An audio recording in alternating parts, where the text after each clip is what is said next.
I am Kenya, 35 years old. My parents spent my entire life calling me the dumb one, while my younger sister Jada was paraded around as the Harvard genius. On the night of her law school graduation, my father stood in front of 200 wealthy guests and announced she would inherit our $23 million family estate. I sat quietly in the back by the kitchen doors, swallowing the humiliation. But then a man in a custom suit walked past the security guards, handed me a sealed envelope, and whispered loud enough for my family to hear, "Now is the time to show them who you really are." Before I continue this story, let me know where you are watching from in the comments below. Hit like and subscribe if you have ever had to outsmart people who completely underestimated your worth.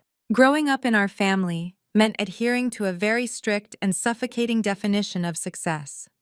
My father Warren and my mother Vivica were obsessed with image. To them, excellence was measured entirely by designer labels, country club memberships, and Ivy League degrees. They wanted the perfect picture of success to present to their wealthy Atlanta social circle. Because I struggled with severe dyslexia as a child, I was never part of that perfect picture. Instead of getting me the support I needed, they treated my learning disability like a stain on their reputation, constantly calling me slow and shifting all their praise to my sister. The air inside the Oak Ridge Country Club was thick with expensive perfume and the low murmur of networking. Crystal chandeliers cast a warm golden glow over 200 of the city's most elite residents. This was Jada's night. My 31-year-old sister stood in the center of the room, still draped in her Harvard Law regalia, looking like royalty holding court. She had a glass of champagne in one hand and was laughing loudly at a joke made by a state senator. My parents flanked her on either side, radiating a toxic level of pride. My mother was introducing Jada to everyone who walked by, her voice carrying across the room as she made sure every guest knew her youngest daughter was officially a Harvard graduate. I was seated as far away from them as physically possible. My place card had been set at a small round table jammed right next to the swinging kitchen doors.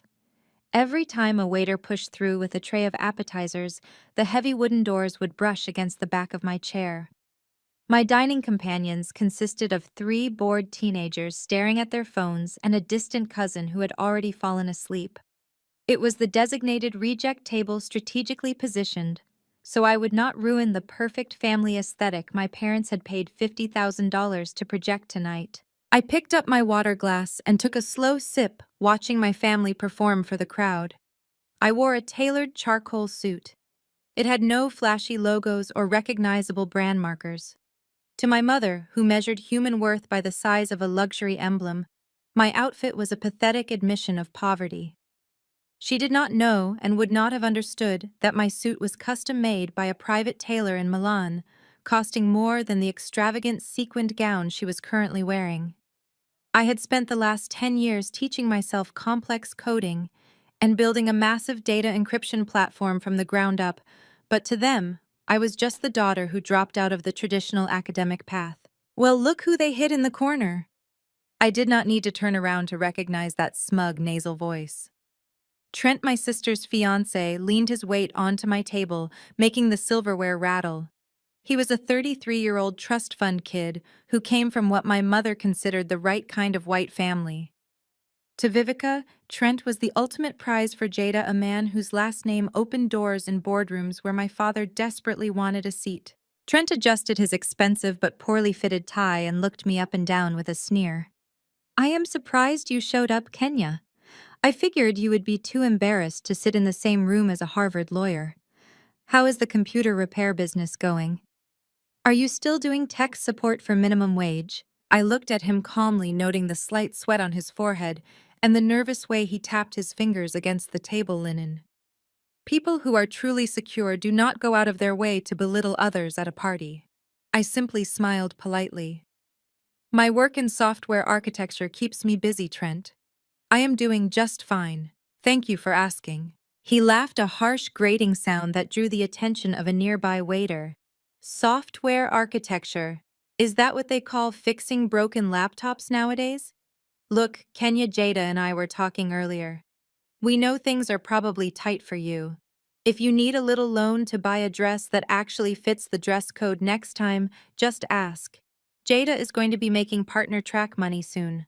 We might be able to toss a few crumbs your way to help out. The condescension dripped from every word. He expected me to shrink, to look down at my plate in shame, to play the role of the defeated scapegoat they had all assigned to me. But I just held his gaze. I noticed the frayed edge of his shirt cuff and the slight scuff on his supposed luxury shoes. Trent projected immense wealth, but my trained eye could see the cracks in his facade. I appreciate the offer, Trent, I said smoothly, keeping my voice perfectly level. But I think you should probably focus on paying off those multiple maxed-out credit cards before you start offering charity to your future sister-in-law. His face immediately turned a blotchy red. His smug smile vanished, replaced by a look of sheer panic. He opened his mouth to snap back at me, but a sudden sharp sound echoed through the banquet hall. It was the high-pitched clinking of a silver spoon against a crystal champagne flute. The jazz band stopped playing. The room fell into an expectant hush. I turned my attention away from a visibly shaken Trent and looked toward the main stage. My father, Warren, had stepped up to the microphone. His chest was puffed out with an arrogant gleam in his eyes as he looked out over the sea of wealthy guests. I took a deep breath and sat back in my chair by the kitchen doors. I knew exactly what was coming next. Warren adjusted his tuxedo jacket, projecting the ultimate image of the successful patriarch. The room silenced immediately. He has that effect on people, a gravitational pull built on intimidation and deep pockets. He started with the usual platitudes. He spoke about the challenges of rising to the top, the dedication required to maintain a seat at the table, and how Jada embodied every sacrifice he and my mother had ever made. He called her the crown jewel of our bloodline. Then his gaze shifted past the VIP tables, past the floral centerpieces, landing directly on me in my dark corner. A knowing, predatory gleam flashed in his eyes. He could never just celebrate Jada. He had to use me as the dark background to make her star shine brighter. Parenting is a game of chance, he announced, leaning into the microphone. His voice echoed through the banquet hall, smooth and practiced. You do your best, you provide every resource, but sometimes you just have to accept that not all investments yield a return. A low murmur rippled through the crowd. Take our oldest, Kenya, he continued, gesturing vaguely in my direction. The teenagers at my table instantly leaned away from me as if failure was contagious. When she was little, she could barely read a simple sentence. The doctors called it severe dyslexia. We just called it her slow phase. To be honest with you all, we thought it was a phase she would eventually grow out of. But some birds are just meant to stay on the ground while the eagles soar. A wave of polite, synchronized chuckling washed over the room. 200 of Atlanta's most influential doctors, lawyers, and real estate moguls were sitting there laughing at a learning disability I had battled my entire life. They raised their crystal glasses, thoroughly entertained by my public execution. My mother, Vivica, never one to miss an opportunity for theatrical sympathy, dabbed the corner of her eye with a silk napkin. She let out a heavy, exaggerated sigh that was perfectly amplified by the room's acoustics. "Oh, Lord Warren is telling the truth," she called out from her seat right next to the podium. "The thousands of dollars we poured into specialists and special tutors.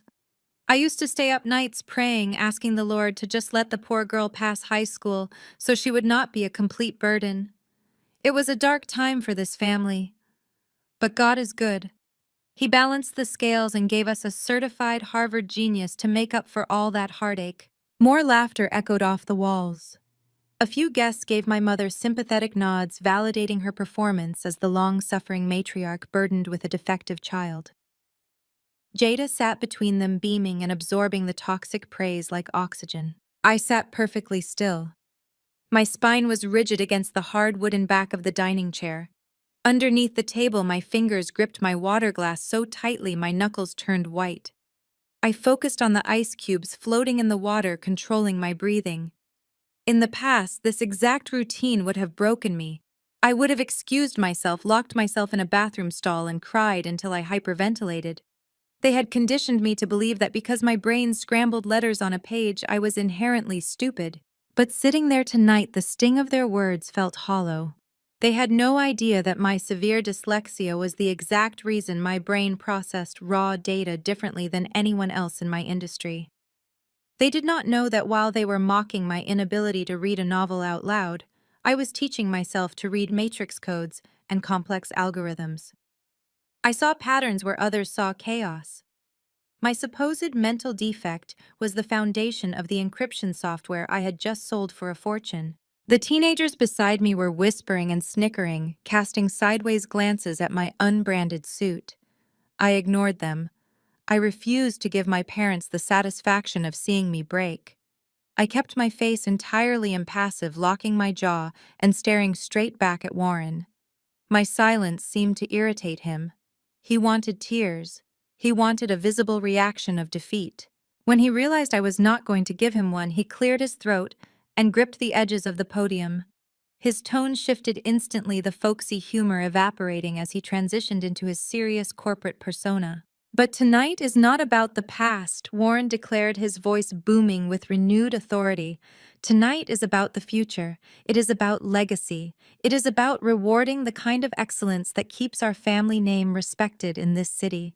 Jada has done everything right. She went to the best schools, secured the best grades, and aligned herself with the right people. And excellence of that magnitude deserves a reward of equal measure. He reached into the inner pocket of his tuxedo jacket. The entire room went dead silent. You could hear a pin drop on the marble floor. Warren raised his glass high in the air, his eyes locked on Jada, completely ignoring my existence in the back of the room. Vivica stood up, clapping her hands together in feverish anticipation.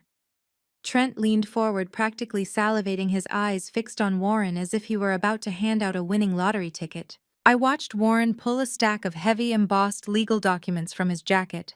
He placed them deliberately on the podium under the spotlight, preparing to make his grand announcement. To build an empire from the ground up requires vision.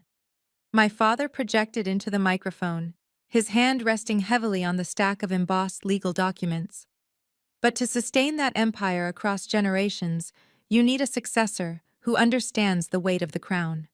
A successor who does not crack under the pressure of excellence. He looked down at Jada, his chest swelling with an arrogant pride that seemed to suck the oxygen right out of the room. Jada, you have proven that you possess the intellect, the drive, and the pedigree to carry our name forward into the next century. You did not just survive the Ivy League, you conquered it. An excellence of that magnitude demands a reward of equal measure. Warren paused, maximizing the dramatic tension. The entire banquet hall hung on his every word. Even the waiter stopped moving. When your mother and I bought the Buckhead estate, he continued, his voice echoing off the vaulted ceilings, we envisioned it as the ultimate fortress of our family's achievements. $23 million of architectural perfection, sitting on 20 acres of prime Atlanta real estate. It is a symbol of everything we have built. Today, as you step into your career as a Harvard-educated lawyer alongside your brilliant fiancé, Trent, we are not just giving you our blessing, we are giving you the keys to the kingdom. Warren lifted a heavy silver keyring and dangled it under the spotlight. Attached to it was the gleaming emblem of a brand new BMW. Next, he picked up the thick legal packet from the podium. Effective immediately, the deed to the family estate and the title to this luxury vehicle are being transferred entirely into your name. Happy graduation, Jada. The room erupted. The gasps from the country club elite were instantaneous and audible. 200 wealthy guests broke into rapturous applause, astounded by the sheer magnitude of the gift. Jada covered her mouth with both hands, performing a flawless picture of shocked gratitude. She stood up and threw her arms around Warren. Trent was practically vibrating with greed. His eyes were locked onto the legal documents on the podium, with a hunger so naked it was repulsive. He quickly joined the group hug, playing the role of the overwhelmed and humble future son-in-law. I remained seated in the shadows near the kitchen doors. I did not clap. I did not look down. I just watched them execute their grand performance. Then Vivica stepped up to the microphone. She smoothed the front of her sequined gown and held up a hand to quiet the cheering crowd. Her smile was sharp and practiced. "Thank you all," she said, her voice dripping with an artificial sweetness that made my stomach turn. "We are just so incredibly blessed. But I know what some of you might be wondering. You might be asking yourselves, what about our other daughter? What about Kenya?" Every single head in the banquet hall swiveled toward the back of the room. 200 pairs of eyes pinned me to my chair. The pity in their stares was heavy and suffocating. The teenagers seated at my table physically shifted their chairs away from me, as if my perceived failure was a disease they could catch. Vivica looked straight at me across the expanse of white tablecloths and crystal centerpieces. She tilted her head, adopting a look of profound maternal concern. "We would never forget our Kenya," Vivica announced loudly, ensuring every syllable reached the far corners of the room. "We know that the corporate world is not for everyone. We know that you have always struggled with basic numbers, and that holding down a steady traditional job has been an uphill battle for you. We know how hard life can be when you do not have a degree to fall back on." She paused, letting the humiliation soak into the air. "So your father and I met with our wealth managers this morning," Vivica continued. "We have set up a special irrevocable trust just for you. We have arranged for a small monthly allowance of $500 to be deposited directly into your checking account. It is not much, but it will cover your groceries and basic necessities. We just want to make absolutely sure you do not end up on the streets. We love you, Kenya, and we will always take care of our own no matter their limitations." The cruelty was surgical. $500 a month. It was less than what Vivica spent on a single lunch at her country club. It was not a gift. It was a brand. It was designed to publicly cast me as a helpless charity case, an incompetent adult who needed her parents' spare change just to avoid homelessness. It was the ultimate display of their dominance. Jada pulled away from her embrace with Warren and looked directly at me. Over the shoulders of the applauding crowd, my sister beamed with triumphant malice. Her smile was wicked and bright. She had won. She was walking away with a $23 million mansion and a luxury car, while I was being handed the equivalent of a grocery stipend. Trent slung an arm around Jada's waist, shooting me a smug, victorious grin that made my blood run cold. The crowd broke into another wave of deafening applause. They were cheering for my parents' incredible generosity. They were celebrating the magnanimous couple who had rewarded their genius daughter with an empire and graciously kept their defective daughter off the streets. The noise swelled, filling the massive room with a roaring standing ovation. Warren raised his champagne glass high into the air, basking in the adoration of his peers. But the applause was suddenly cut short. A sharp, echoing crash reverberated through the banquet hall. The heavy oak doors at the main entrance swung violently open, slamming against the wall with enough force to rattle the crystal light fixtures. The sound of the heavy oak doors slamming against the wall echoed like a gunshot. 200 heads whipped around. The waitstaff froze in their tracks with silver trays hovering midair. The deafening applause that had just been washing over my parents died, instantly replaced by a tense and suffocating silence. Through the entrance walked a man who commanded the room the second his expensive leather shoes touched the marble floor. It was Elijah. He wore a razor-sharp, custom-tailored midnight blue Tom Ford suit that made every other man in the banquet hall look like they were playing dress-up. His presence was magnetic. He carried himself with the kind of effortless, undeniable authority that my father spent his entire life desperately trying to fake. Elijah was not just my legal counsel. He was my business partner, my fiercely loyal friend, and the only person who had stood by my side when I was operating out of a cramped studio apartment building my software architecture firm from scratch. We had spent years navigating cutthroat boardrooms together.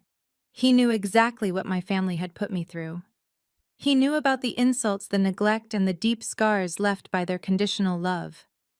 He had been waiting for this exact night just as long as I had. 2 uniformed country club security guards rushed forward to intercept him with their hands raised. Elijah did not even break his stride. He simply shot them a freezing, dismissive look and flashed a sleek black credentials wallet. The guards immediately took a step back, visibly intimidated by his absolute confidence. The sea of wealthy doctors, lawyers, and real estate moguls parted for him. They whispered to each other, craning their necks to see who this powerful stranger was and which VIP table he was headed toward. Up on the main stage, my father was furious. He gripped the microphone stand so tightly his knuckles turned white. His perfect triumphant moment had been hijacked by someone who clearly outranked him in every conceivable way. "Excuse me," Warren barked into the microphone, his voice sharp and hostile. "Security, I need you to remove this man immediately. This is a private family event. We are in the middle of a very important presentation." Elijah ignored him completely. He did not flinch. He did not turn his head. He did not even acknowledge the booming voice coming from the speakers. He kept his measured pace, walking directly down the center aisle with his eyes locked dead onto me. My mother gasped and clutched her chest as Elijah walked right past the head table. Jada's mouth hung open in offended disbelief. She was used to being the center of attention, the Harvard graduate everyone worshipped. The fact that this impeccably dressed stranger did not spare her a single glance was visibly driving her crazy. Trent, who just moments ago had been mocking my unbranded clothes, actually shrank back in his chair. The smugness evaporated from his face as he realized he was entirely out of his league. Elijah bypassed the Golden family and headed straight for the shadowy back corner of the room. The bored teenagers sitting at my assigned reject table scrambled out of their chairs, practically tripping over themselves to get out of his way. He stopped right in front of me. The entire banquet hall was dead quiet. 200 pairs of eyes were watching us, holding their collective breath, waiting to see what this wealthy stranger wanted with the family failure who had just been publicly handed a pity allowance. I looked up at him. I could see the fierce protective pride burning in his dark eyes. He clicked open his leather briefcase and pulled out a thick premium parchment envelope. It was sealed with heavy dark wax bearing the insignia of the largest global tech conglomerate in the world. Elijah placed the heavy envelope deliberately onto the cheap white tablecloth right next to my water glass. He rested his hands on the table and leaned down, bringing his face close to mine. The silence in the room was so profound that you could hear the soft rustle of his suit jacket. When he spoke, his voice was smooth and commanding. He projected his words perfectly, making sure the volume was just loud enough to carry through the quiet room, ensuring that my father, my mother, my sister, and her arrogant fiancé heard every single syllable. The acquisition just cleared. Elijah whispered, a razor-sharp smile playing on his lips. "Now is the time to show them who you really are." I stood up slowly, pushing the heavy wooden chair back. The scrape of the legs against the marble floor sounded violently loud in the sudden silence of the banquet hall. 200 pairs of eyes tracked my every movement. The condescending pity that had just been suffocating me evaporated, replaced by a tense, electrifying curiosity. The air crackled with the realization that the narrative had just fundamentally shifted. I did not rush. I kept my movements deliberate and controlled, projecting the exact kind of calm certainty that my family believed I lacked. I picked up the heavy parchment envelope from the table. The dark wax seal felt smooth and cool against my fingertips. With a swift, clean motion, I broke the seal. The snap of the wax echoed in the quiet room. I pulled out the crisp legal documents, the finalized acquisition contract for my software architecture firm, and a single certified cashier's check. I bypassed the security guards who were still hovering uncertainly. I walked straight down the center aisle toward the main stage, toward the Golden family who had just publicly executed my dignity for their own amusement. Elijah fell into step right beside me, perfectly mirroring my pace. His presence was an impenetrable shield. Warren lowered the microphone. The arrogant flush of his triumph was rapidly draining away, replaced by a hard defensive glare. Vivica clutched her sequined gown, her mouth slightly open. Jada stood rooted to the spot, her perfect Harvard smile replaced by a look of sheer panicked confusion. Trent backed away subtly, his bravado entirely crushed by Elijah's presence. I did not stop until I reached the head table. I looked Jada dead in the eye. I didn't raise my voice. I didn't need to. The silence in the room was absolute. I slid the cashier's check across the crisp white tablecloth, right over Jada's empty dinner plate. The paper settled with a soft, crisp sound. The number printed on the line was unmistakable: $58 million. Jada stared down at the check. Her eyes darted wildly over the commas and zeros. Her breath hitched. The perfect facade of the superior golden child cracked violently. She scoffed a high, brittle sound of desperation. "This is a joke," she sputtered, her voice trembling with forced derision. "This is a pathetic fake. You really think you can print a fake check and walk in here to upstage my graduation? You are sick, Kenya. You are actually sick." She reached out to snatch the check, intending to tear it up and reclaim her dominance. Elijah moved faster. His hand clamped down on the table, securing the document before her fingers even brushed the paper. "I strongly advise against touching that," Elijah said. His voice was incredibly smooth, but it carried the chilling authority of a man who destroyed people in courtrooms for a living. "That is a certified bank draft resulting from the finalized acquisition of Vanguard Data Systems." He unbuttoned his suit jacket and turned to face the entire banquet hall, addressing the crowd of doctors, lawyers, and elite executives who had just been laughing at me. "My name is Elijah Sterling. I am the lead counsel and managing partner for Vanguard Data Systems, a software architecture firm that my client Kenya built entirely from scratch over the last decade. As of 3 hours ago, the acquisition of her company by a global tech conglomerate was officially finalized for 9 figures." The banquet hall erupted in a wave of shocked gasps. The whispers spread like wildfire. The collective realization hit the room like a physical blow. The daughter they had just mocked as a defective charity case was standing in front of them as a self-made titan. Vivica leaned over the table, her eyes bulging as she finally processed the zeros on the check. Her hands started shaking uncontrollably. 58, she stammered the words, choking in her throat. 58 million. This cannot be real. Warren, this cannot be real.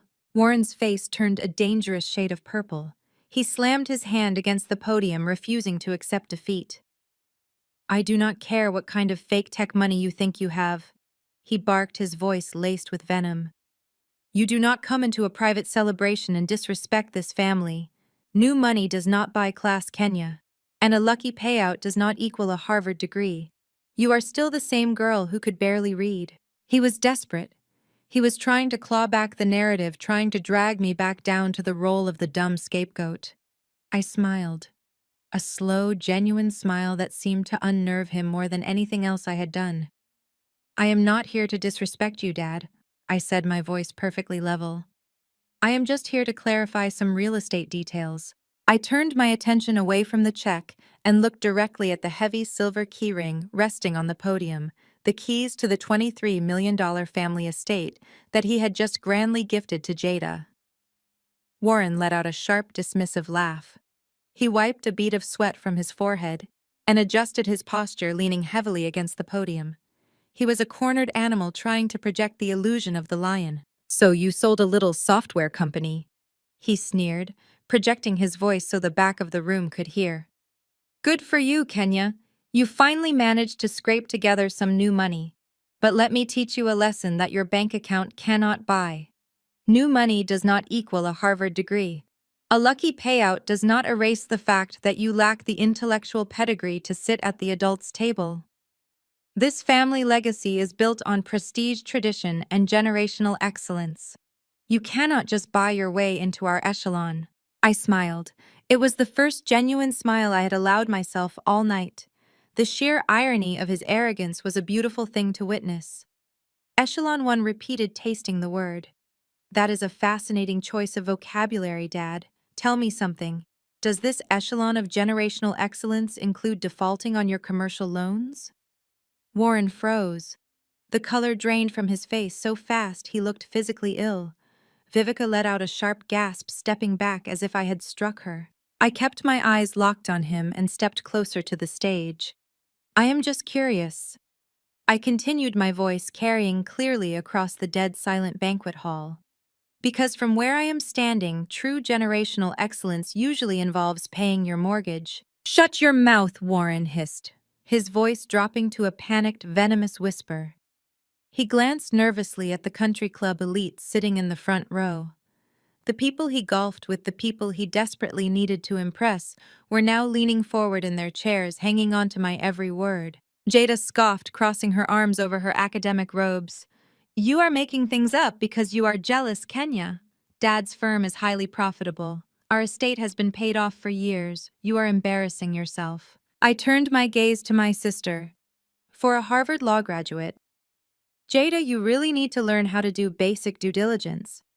Did you actually check the public records before you accepted this incredibly generous gift tonight? Did you, or your brilliant finance Trent, bother to pull the title history on the Buckhead estate? Trent swallowed hard, taking another step away from the stage. Jada's confident smirk faltered. She looked at our father, expecting him to shut me down, to bellow another command and chase me out of the room. But Warren was completely silent. His hands were shaking on the podium.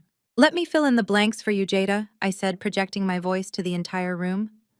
3 years ago, Dad's commercial real estate firm was bleeding cash. He was leveraged to the absolute limit, trying to maintain this perfect, flawless lifestyle. The bank called in the loans. They were 48 hours away from serving a notice of public foreclosure on the $23 million estate. It would have been the scandal of the decade. Your perfect parents would have been thrown out on the street, their country club memberships revoked, their reputations reduced to ashes. Vivica covered her face with her hands, letting out a muffled sob. The reality she had been desperately hiding from her social circle was being aired out under the crystal chandeliers. But then a miracle happened. I continued pacing slowly in front of the stage. An anonymous corporate entity named Vanguard Holdings stepped in at the 11th hour. They purchased the banknote in full. They assumed the debt and allowed Warren and Vivica to remain in the home under a highly confidential restructuring agreement. Dad thought it was a silent investor, an old money angel who believed in his precious legacy and wanted to save him from public ruin. I stopped pacing and stood directly in front of my father. He did not know that Vanguard Holdings was a shell company created by Elijah. He did not know that the capital used to buy that banknote came directly from the software architecture firm I was building while he was calling me the dumb one. "I paid the debt, Dad. I saved you from total humiliation. I bought the paper on your fortress of excellence." The silence in the room was absolute. The realization hit the crowd with the force of a freight train. The mighty patriarch who had just spent the last 20 minutes bragging about his wealth and degrading his disabled daughter was actually living on her secret charity. I reached out and picked up the heavy silver keyring resting on the podium. The keys to the BMW and the mansion jingled softly in my hand. I looked at the glossy legal documents Warren had prepared for the deed transfer. I turned my back on my parents and looked Jada dead in the eye. All the arrogance, all the superiority, all the Ivy League entitlement had vanished from her face. She looked small, terrified, and completely out of her depth. "Dad cannot give you the mansion, Jada," I said, my voice dropping to a low, chilling certainty. "Because he does not own it." "I do." The silence shattered. It broke into 100 fragmented gasps, furious whispers, and the clattering of silverware as guests physically recoiled from the blast radius of my revelation. The facade of the untouchable Golden family had been detonated in front of the very people my parents had spent decades trying to impress. Jada let out a strange, choked noise. She stumbled backward, her designer heels catching on the carpet, until she collided with the edge of the head table. She began to hyperventilate. Her chest heaved rapidly under her Harvard Law regalia. The perfect, flawless narrative she had built her entire identity around was disintegrating before her eyes. She looked at the heavy silver keys still resting in my hand, realizing the empire she was just promised was nothing but a mirage. Vivica swayed on her feet, grabbing the edge of Warren's tuxedo jacket to keep herself upright. She was muttering under her breath, trapped in a loop of denial. Warren looked like a man who had just been stripped naked in a snowstorm. His broad shoulders sagged. The booming, arrogant voice that had mocked my childhood struggles just moments ago was nowhere to be found. He had absolutely nothing to say, because he knew every single word I spoke was verified legal fact. Then the true nature of the people my parents worshipped revealed itself. Trent, The supposed elite prize my mother had gloated over instantly recognized that the power dynamics in the room had flipped. The generational wealth he thought he was marrying into had vanished, replaced by the staggering reality of my $58 million check sitting on the table. Trent smoothed his tie, pasted on a slick, nervous grin, and actually took a step toward me. He completely abandoned Jada as she stood there gasping for air. "Kenya, listen." He started, his voice dripping with a forced, manufactured camaraderie. "That is an unbelievable accomplishment. Truly. I mean, a tech acquisition of that size is major league. We should probably sit down and talk this out right. Keep it all in the family. With my financial connections and your new capital, we could do some incredible things together. I always knew you were the smart one hiding in the background." The sheer audacity of his pivot was nauseating. 30 seconds ago, he was asking if I needed a loan to buy a dress that fit the dress code. Now he was trying to pitch me a partnership while his fiancée was having a panic attack behind him. I cut him off before he could take another step. "Do not ever speak to me again, Trent," I said. My voice was quiet, but it carried a razor-sharp edge that stopped him dead in his tracks. "You are a parasite looking for a new host to bleed dry. You thought you were marrying a $23 million estate. Instead, you are marrying a mountain of debt and a fraud. So unless you want my security team to physically remove you from my line of sight, I suggest you step back and stay quiet." Trent swallowed hard, the nervous smile melting off his face. He scrambled backward, retreating into the shadows of the stage, proving exactly how hollow his elite pedigree really was. I turned my attention back to my parents. They were staring at me as if they were looking at a stranger. For 35 years, they had viewed me through the lens of a learning disability, reducing me to a punchline to make themselves feel superior. They had never bothered to look closely enough to see the titanium spine they had forced me to build. "You gave me a lot of advice tonight, Dad," I said, breaking the heavy silence. "You told the crowd that some birds are meant to stay on the ground. You talked about the consequences of poor investments, so let us talk about your investment in this house." Warren opened his mouth, but no sound came out. "When Vanguard Holdings bought the banknote 3 years ago, the restructuring agreement included a very generous grace period," I explained, ensuring my voice reached the front row of guests. "I allowed you to remain in the Buckhead estate rent-free while you attempted to recover your firm's losses. I did that because despite everything you have done to me, I did not want to see my parents thrown out on the street."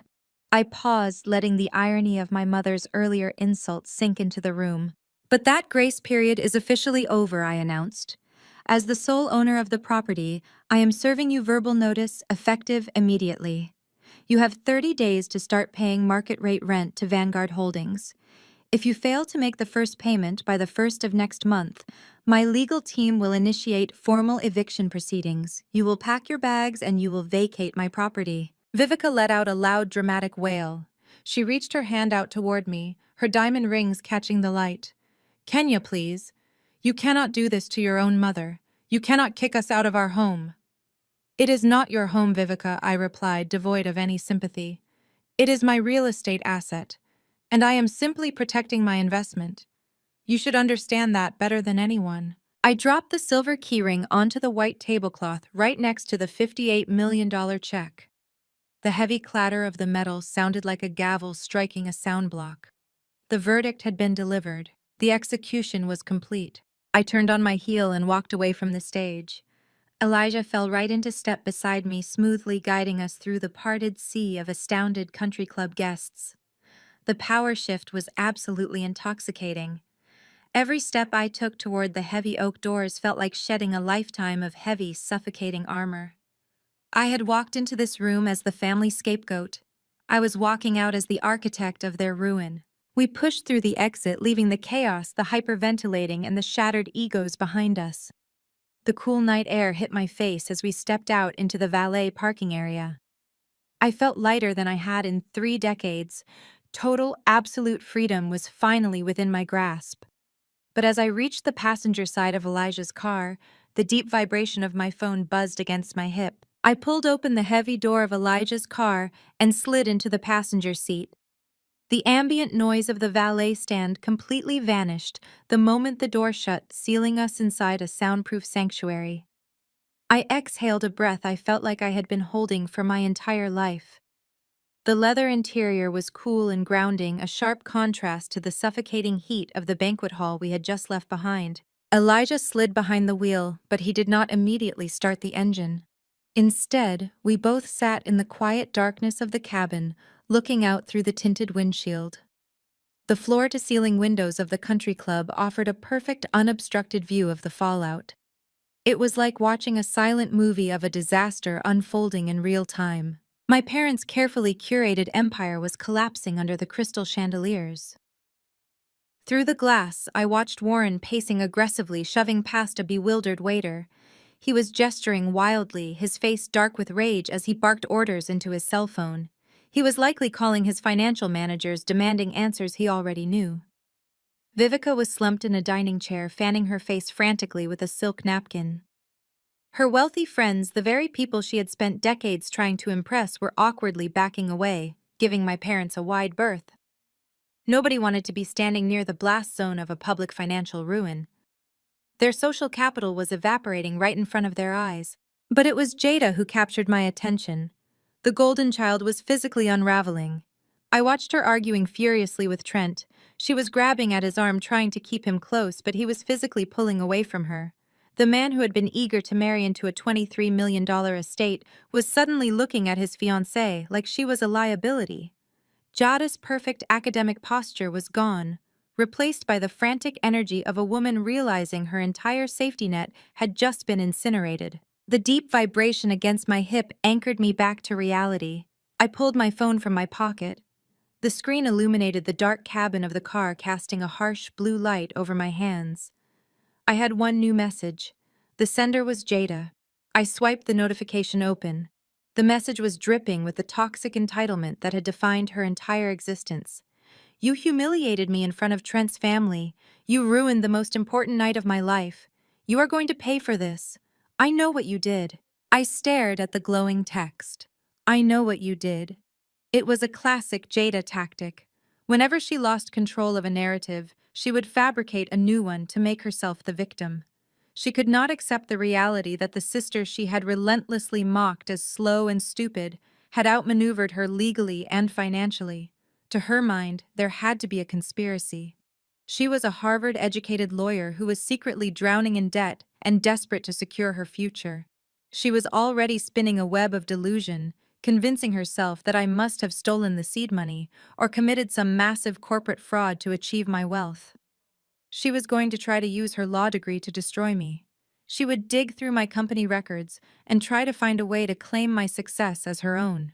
Elijah reached out and pressed the ignition button. The powerful engine rumbled to life beneath us, sending a steady, comforting vibration through the floorboards. He shifted his gaze from the country club windows and glanced over at my illuminated screen. His sharp eyes caught the hostility in the brief lines of text. He did not need to read the whole paragraph to understand the implications. He knew my family playbook just as well as I did. He had spent years helping me build the impenetrable legal walls around my business specifically to keep people like them out. "They are cornered," he said, his voice steady and pragmatic as he shifted the car into gear. "A cornered animal is entirely unpredictable. Your father is about to lose his primary real estate asset and his public standing in the exact same month. Your sister just watched her financial future evaporate in front of her prospective in-laws. They are not going to just pack their bags and move out quietly. They are going to scheme. They won't go down without a fight." I locked my phone. The screen went black, plunging my side of the car back into the comfortable shadows. I looked one last time at the panicked silhouettes of my family through the banquet hall windows. For my entire life, I had let them dictate my worth. I had let them build their pristine castle on top of my insecurities. I had allowed them to use my learning disability as a punchline to elevate themselves. But I was not that struggling child anymore. I was the architect of my own fortune. I was the landlord. And I held all the keys to the kingdom they thought was theirs. "Let them try," I said. 168 hours. That is exactly how long it took for the reality of their impending homelessness to shatter my parents' arrogant pride. It was a Tuesday afternoon 1 week after the catastrophic country club dinner. I was sitting at my desk on the 42nd floor of my corporate headquarters in Midtown. The panoramic view of the city skyline was a daily reminder of the heights I had reached, while they were busy looking down on me. I was reviewing the final asset transfer protocols with my transition team when the red light on my private intercom began to flash urgently. My head of security sounded frantic. He told me that two individuals had slipped past the visitor checkpoint by blending in with a massive catering crew and tailgating them into the executive elevator. Before he could even finish his sentence or ask for permission to intercept, the heavy frosted glass doors to my executive suite swung wide open. Vivica and Warren marched right in. They did not look like the humiliated, evicted frauds I had left in the country club parking lot. They had fully reset their masks of superiority. Vivica was carrying a massive insulated canvas tote bag. Within seconds, the heavy, rich aroma of buttermilk fried chicken, candied yams, and baked macaroni and cheese flooded the sterile, climate-controlled air of my office. It was homemade soul food. It was weaponized nostalgia. This was a woman who routinely mocked anything that did not come with a Michelin star, a woman who strictly served seared scallops and duck confit to her wealthy friends to prove her proximity to whiteness. Now she was standing in my corporate headquarters, unpacking warm plastic Tupperware onto my custom glass conference table like a doting matriarch from a television commercial. I did not stand up. I simply leaned back in my ergonomic leather chair and folded my hands on my lap. "You look entirely too thin, Kenya," Vivica cooed. Her voice was dripping with a thick, syrupy sweetness that made the hair on my arms stand up. She popped the lid off a container of collard greens. "You have been working too hard building this big, beautiful company all by yourself. Your father and I wanted to make sure our eldest daughter was eating a proper hot meal. We brought all your childhood favorites." I stared at her without a single ounce of emotion. "You have exactly 30 seconds to explain how you bypassed my security desk," I said, keeping my voice razor sharp. "And you have 15 seconds to pack up that food and leave before I have you both escorted out of the building in handcuffs for trespassing." Warren let out a booming, hearty laugh as if I had just told a fantastic joke. He walked around the conference table, completely ignoring my hostility. He slid his hands into his pockets and surveyed my office, nodding approvingly at the expensive modern art on the walls and the sleek minimalist furniture. "Police," he chuckled, shaking his head. "For your own parents. Do not be ridiculous, Kenya. We are family. You do not call the cops on your own blood." He stopped by the floor-to-ceiling window and looked out at the city. "You have done very well for yourself here. I am impressed. I really am." I looked at the calendar application glowing on my dual monitors. "You have 23 days left until the eviction notice takes full legal effect, Dad," I reminded him. "I strongly suggest you spend your valuable time packing moving boxes instead of trespassing in my commercial building." Vivica sighed dramatically, wiping her hands on a linen cloth. She pulled up a chair and sat down, crossing her legs at the ankle. "Kenya, sweetheart, we know you are still holding on to a little resentment about the graduation party. But you completely misunderstood your father's speech." "Misunderstood," I repeated. "The word tasted like poison. You stood in front of 200 people and mocked a severe learning disability. You publicly handed me a $500 pity allowance while gifting my sister a $23 million estate that you did not even legally own. Explain the misunderstanding." "It was tough love," Vivica insisted, leaning forward with wide, innocent eyes. The sheer audacity of her psychological manipulation was breathtaking. "We had to push you, Kenya. You were always so stubborn, so determined to do things the hard way. We knew that if we coddled your limitations, you would never reach your full potential." She gestured grandly around the room. "Look at what you achieved. Look at this magnificent office. Look at the immense wealth you generated. If we had not been so hard on you, if we had not challenged you to prove us wrong, you never would have built this incredible empire. We made you strong, Kenya. We gave you the drive to succeed." She was literally trying to take credit for the trauma she inflicted. She wanted a return on the investment of her emotional abuse. I did not raise my voice. I did not give them the satisfaction of seeing me angry. You did not make me strong, I said, my tone dropping to a dead flat, absolute zero. You made me survive. I built this company in spite of you, not because of you. My success is my own. You own exactly 0% of my resilience. Warren cleared his throat, waving his hand in the air to physically dismiss the entire conversation. Water under the bridge, he declared confidently. The past is the past. You proved us wrong, and we are big enough to admit it. We could not be prouder of the brilliant woman you have become. In fact, we are so incredibly proud of your business acumen that we decided it is time to merge our resources. We are a family of titans now. It is time we start acting like it. Warren reached into the breast pocket of his tailored suit jacket. He pulled out a thick cream-colored manila folder. He walked right up to my desk and slapped the heavy folder down onto the glass surface. He tapped his index finger against the cover, locking his eyes onto mine with a look of absolute greedy entitlement. I have a mutually beneficial family proposition. I stared at the thick manila folder resting on the pristine glass of my desk.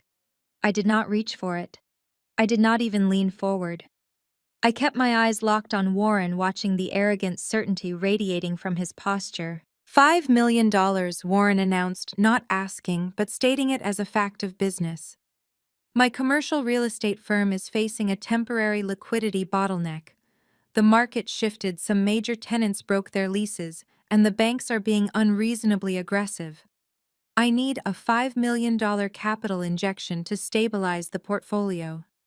In exchange, I am willing to grant Vanguard Data Systems a 10% minority stake in my holding company. I let the silence stretch. I looked at the soul food cooling on the conference table, then back to the man demanding a fortune. You want $5 million? I said, my voice dangerously soft. 4 days ago, you stood in front of 200 people and offered me a $500 monthly allowance so I would not end up on the streets. Now you are standing in my office asking me to bail out your failing company for $5 million. It is not a bailout. Warren snapped, his corporate mask slipping for a fraction of a second. It is a strategic investment.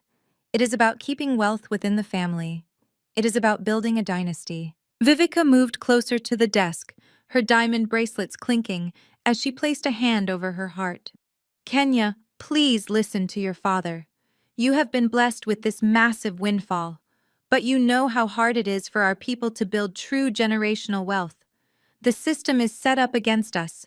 When one of us makes it to the mountaintop, it is our absolute duty to throw the rope back down and pull the rest of the family up. Warren nodded firmly, stepping right into the opening she created. He was pulling the ultimate manipulative card. He was trying to weaponize the black tax against me. Your mother is right, Warren lectured, his tone thick with patriarchal authority. Black excellence is not an individual sport, Kenya. It is a collective responsibility. You have a duty to uplift this family. You have an obligation to protect the legacy that I bled to build for us. You cannot just take your $58 million and run off while your own bloodline struggles. We as a people have to stick together. You owe this to your culture, and you owe this to your family. The sheer, unadulterated hypocrisy of his speech made my blood run freezing cold. I placed my hands flat on the glass desk and slowly stood up, ensuring I was looking him dead in the eye. Do not you dare stand in my office and lecture me about black excellence, I said, my voice vibrating with a quiet, lethal intensity. Do not you dare try to weaponize our culture to cover up your financial incompetence. Warren took a half step back, shocked by the venom in my tone. Where was this speech about family unity 10 years ago? I asked, closing the distance between us. Where was the collective responsibility when I was sitting on the floor of a roach-infested studio apartment eating instant ramen twice a day because I could not afford groceries? I came to you, Warren. I asked you for a $10,000 business loan to buy my first secure server. Do you remember what you told me? He opened his mouth to speak, but I cut him off instantly. You laughed in my face, I stated, the memory burning as bright as the day it happened. You told me that giving money to a slow dyslexic dropout was the equivalent of setting it on fire. And the very next day, you bought Jada a brand new Porsche for passing her first semester of law school. You funded her luxury European vacations, her designer bags, and her elite status, while I was teaching myself to code on a second-hand laptop that was missing 4 keys. I spent nights shivering in an unheated room, reading programming manuals, until my eyes bled trying to force my dyslexic brain to understand lines of code. I suffered in absolute isolation.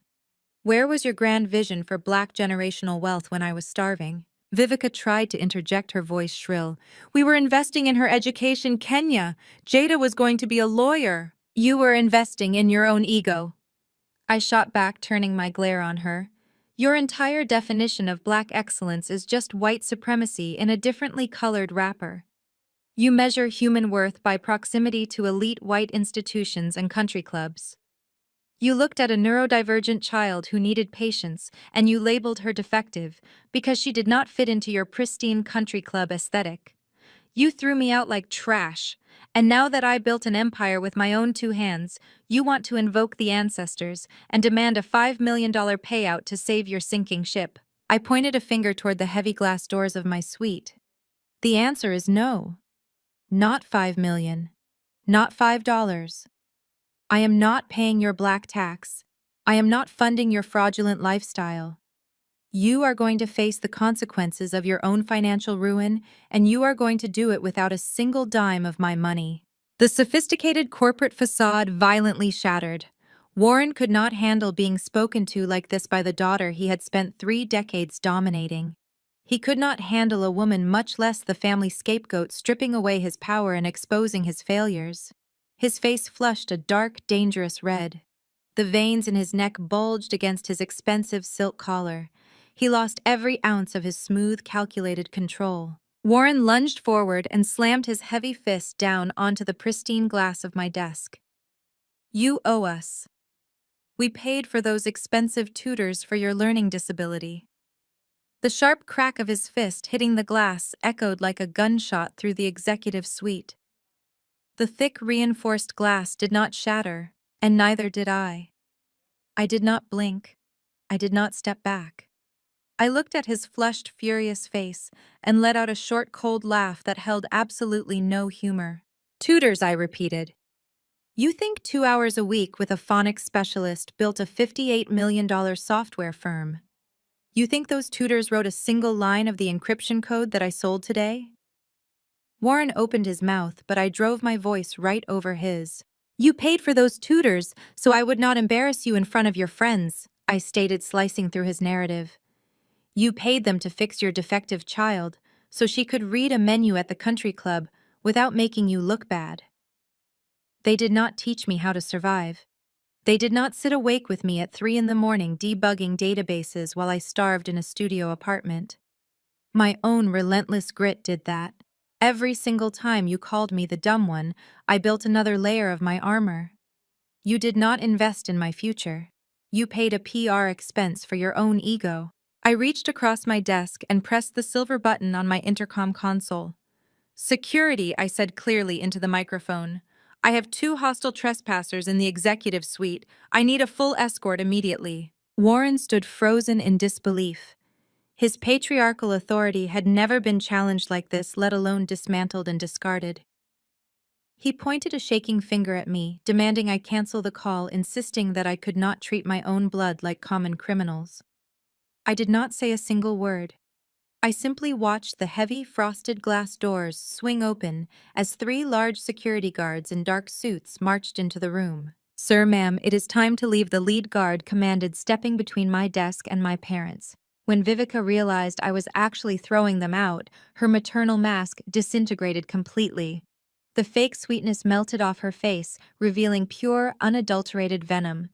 As one of the guards placed a firm hand on her arm to guide her toward the exit, she lost her mind. She lunged forward, fighting against the guard's grip, her eyes wide with a frantic hatred. You have a cold, dead heart, Kenya! She screamed, her voice shrill and echoing off the corporate walls. You are a monster. I curse the day I gave birth to you. Do you hear me? I curse the day I brought you into this world. You will end up completely alone with all your filthy money. I stood perfectly still behind my desk. I watched the security guards physically drag them backward toward the elevator bank. Warren tried desperately to maintain some shred of dignity, jerking his arm away from the guard and adjusting his suit jacket, but the humiliation was absolute. Vivica continued screaming insults and curses down the hallway until the heavy metal elevator doors finally slid shut, cutting off her voice entirely. The executive suite fell into a profound, ringing silence. I looked down at my hands. They were shaking violently. The adrenaline was crashing through my system like a physical wave, leaving my chest tight and my breathing shallow. I gripped the edge of my desk, anchoring myself to the solid glass until the tremors subsided. They had tried to break me again.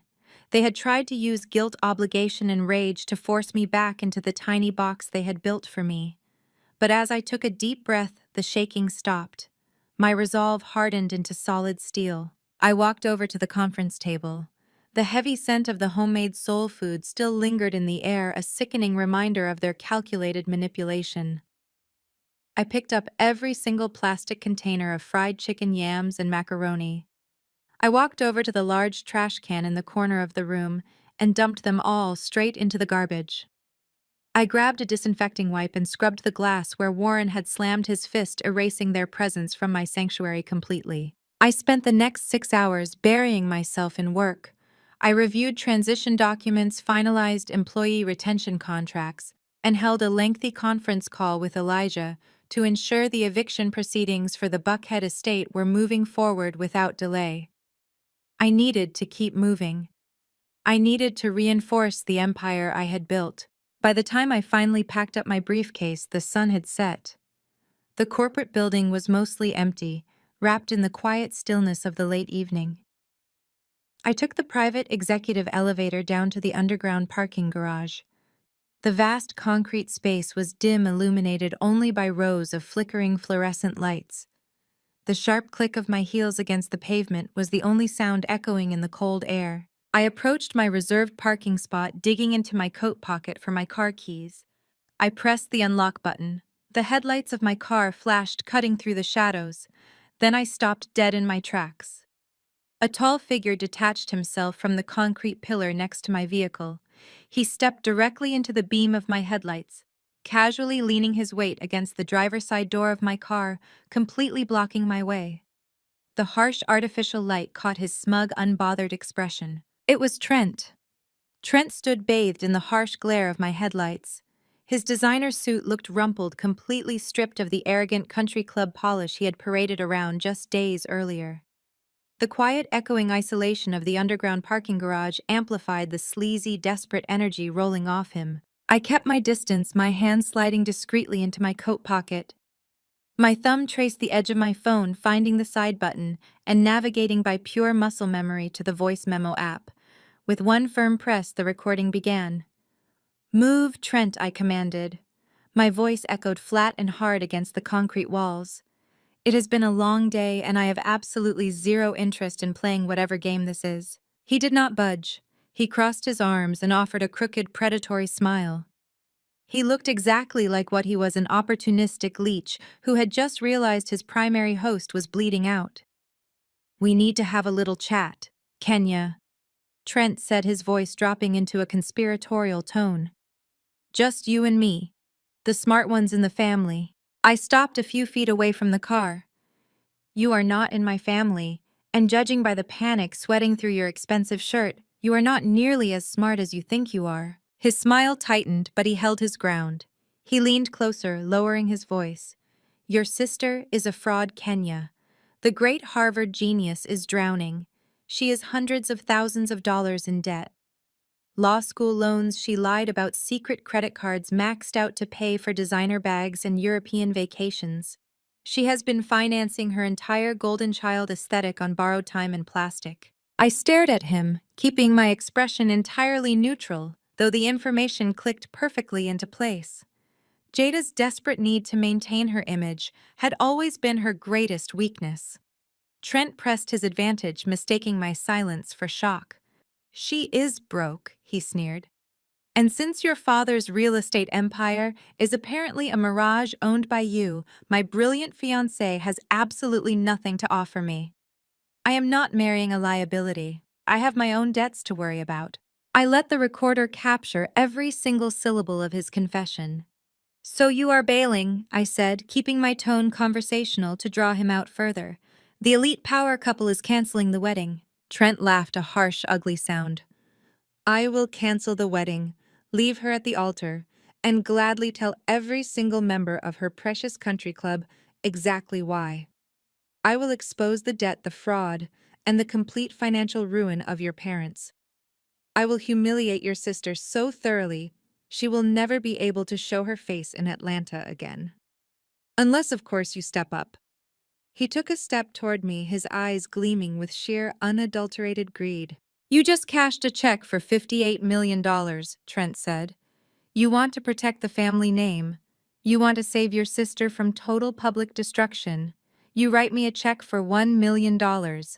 Call it a silent family loan. I pay off my debts, I marry Jada, and I keep my mouth shut about how fake your parents really are. It is pocket change to you, Kenya. 1 million to make this all go away. I let his extortion hang in the quiet, damp air of the garage. I made sure the silence lasted long enough for the recording to capture the absolute finality of his threat. He had just handed me the exact weapon I needed to destroy him. I pulled my hand out of my coat pocket, leaving the phone recording safely inside. $1 million, I repeated slowly, projecting my voice clearly. To pay you off so you do not publicly abandon and humiliate my sister over her secret debt. Exactly, Trent nodded, looking immensely proud of his crude blackmail scheme. You are a businesswoman, Kenya. You know a good deal when you see one.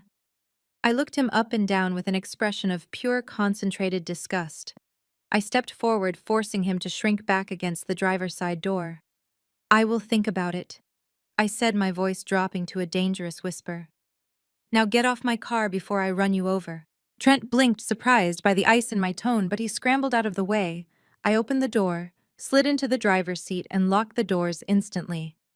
I started the engine, threw the car into gear, and drove out of the garage without looking back. I left him standing alone in the dim concrete shadows, totally unaware that he had just signed his own social death warrant. The second my car hit the city streets, I pulled my phone out of my pocket. I stopped the recording, saved the audio file to a secure cloud server, and immediately dialed Elijah. The adrenaline was pulsing through my veins. The trap was coming together perfectly. Elijah picked up on the first ring. I have Trent on tape, I announced the second the line connected. He cornered me in the parking garage. He admitted Jada is drowning in debt, and he tried to extort me for $1 million to keep quiet. We can use this to absolutely ruin them. Kenya, stop talking and listen to me, Elijah interrupted. His voice was sharp, urgent, and stripped of its usual calm composure. The sudden tension in his tone made my foot ease off the accelerator. What is wrong? Elijah let out a heavy breath. I just got a notification from the corporate litigation docket. Jada just filed an emergency injunction against Vanguard Data Systems. The judge approved the preliminary motion 10 minutes ago. My stomach plummeted. An injunction? On what grounds? She filed a claim stating that the initial seed money you used to build your company was stolen from your father's corporate accounts, Elijah said rapidly. She is weaponizing her law degree. She convinced a judge that your $58 million payout is the result of stolen family capital. Kenya, your corporate assets are frozen. I did not even have time to breathe before the legal machinery slammed into motion. 48 hours after the confrontation in the parking garage, Elijah and I walked through the heavy mahogany doors of the Fulton County Superior Court. I wore a tailored ivory suit. It was my armor for the day. Elijah walked beside me, carrying nothing but a slim leather folio. His calm presence was a sharp contrast to the circus waiting for us inside. Across the aisle, the scene was entirely different. Warren sat at the petitioner table looking like a deeply wronged patriarch. Vivica sat directly behind him, dabbing at dry eyes with a tissue. But Jada was the main event. She buzzed around the courtroom with an aggressive, theatrical energy. She had 3 junior associates carrying heavy boxes of files. She was strutting across the carpet, treating the preliminary injunction hearing like it was her personal Harvard Law mock trial championship. She wanted an audience and she was ready to perform. The judge, an older man with a strict no-nonsense demeanor, called the court to order. Jada stood up, smoothing her blazer. She did not just walk to the podium, she glided, taking ownership of the room. She launched into a meticulously rehearsed opening statement. "Your Honor," she began, her voice echoing loudly, "my client and father is the victim of a highly sophisticated corporate theft. We are here today because the defendant, Kenya, unlawfully diverted $250,000 from my client's commercial real estate holding accounts 7 years ago. She used this stolen capital as the seed money to build Vanguard Data Systems. Therefore, the $58 million acquisition of that company legally belongs to my client." I sat perfectly still, my nails biting into my palms. It was a complete and absolute fabrication. When I started my company, I was living on instant ramen and coding on a broken laptop with missing keys. Warren had laughed in my face when I asked for a loan. But Jada was not just arguing a case. She was putting on a psychological performance designed specifically to break me down. She began pacing, throwing out a dizzying tornado of complex legal and financial jargon. She spoke rapidly about fiduciary malfeasance, convoluted asset commingling, retroactive corporate piercing, and algorithmic obfuscation. Every time she used a particularly dense legal term, she stopped pacing.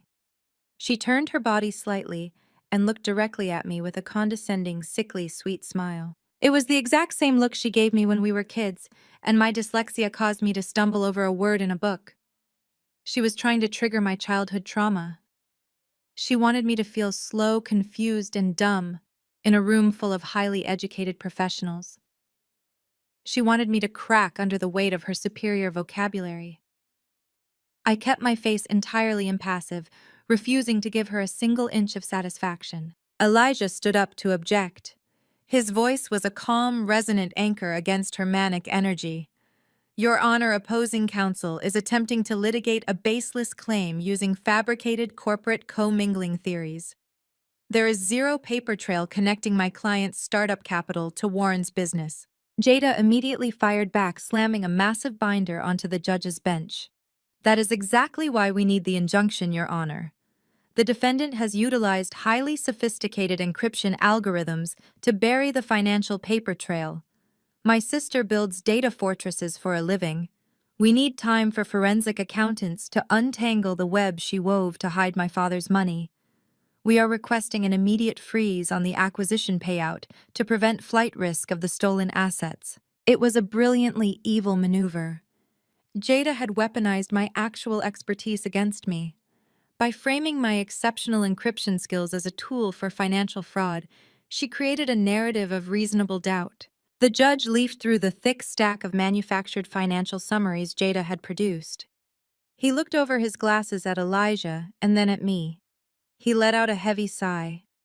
Given the magnitude of the recent acquisition and the serious nature of the allegations regarding the seed capital, I am going to err on the side of caution. I am granting a temporary injunction.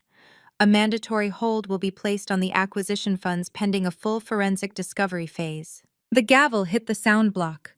The sharp crack echoed through the courtroom like a vault door slamming shut. Millions of dollars, the absolute undeniable proof of my success, were instantly locked away. I looked across the aisle. Warren was leaning back in his chair, a smug, vindicated glow returning to his face. Vivica whispered a quick prayer of thanks. But Jada was the one who caught my eye. She was packing up her legal pads, looking incredibly proud of her manufactured victory. She paused, looking across the tables at me. She offered me a slow, triumphant smirk. Without making a sound, she mouthed the words, "I win." The heavy mahogany doors of the courtroom closing behind me felt like a physical blow. Jada's triumphant smirk was burned into my memory as Elijah and I walked down the marble steps of the courthouse. The legal ambush was devastating. My $58 million payout was locked behind a judicial freeze, but the courtroom was only the first front of their coordinated attack. While Jada used her law degree to paralyze my finances, my mother Vivica took the battle directly to the court of public opinion. She knew exactly how to weaponize our community. In the social circles we grew up in, reputation is currency. Within 24 hours of the judge granting the injunction, my personal phone began to vibrate incessantly. It started with a long, disappointed text message from my Aunt Sarah. Then came a heavy-handed voicemail from the head pastor at the church my parents had attended for 3 decades. By the end of the weekend, I was drowning in a flood of digital hostility. Vivica had spun a masterful web of lies. She played the role of the heartbroken, betrayed matriarch to absolute perfection. She told everyone who would listen that I was a greedy, ungrateful monster. She spread a carefully crafted narrative claiming that I had secretly siphoned money from my father's struggling commercial real estate business years ago to fund my own selfish tech ventures.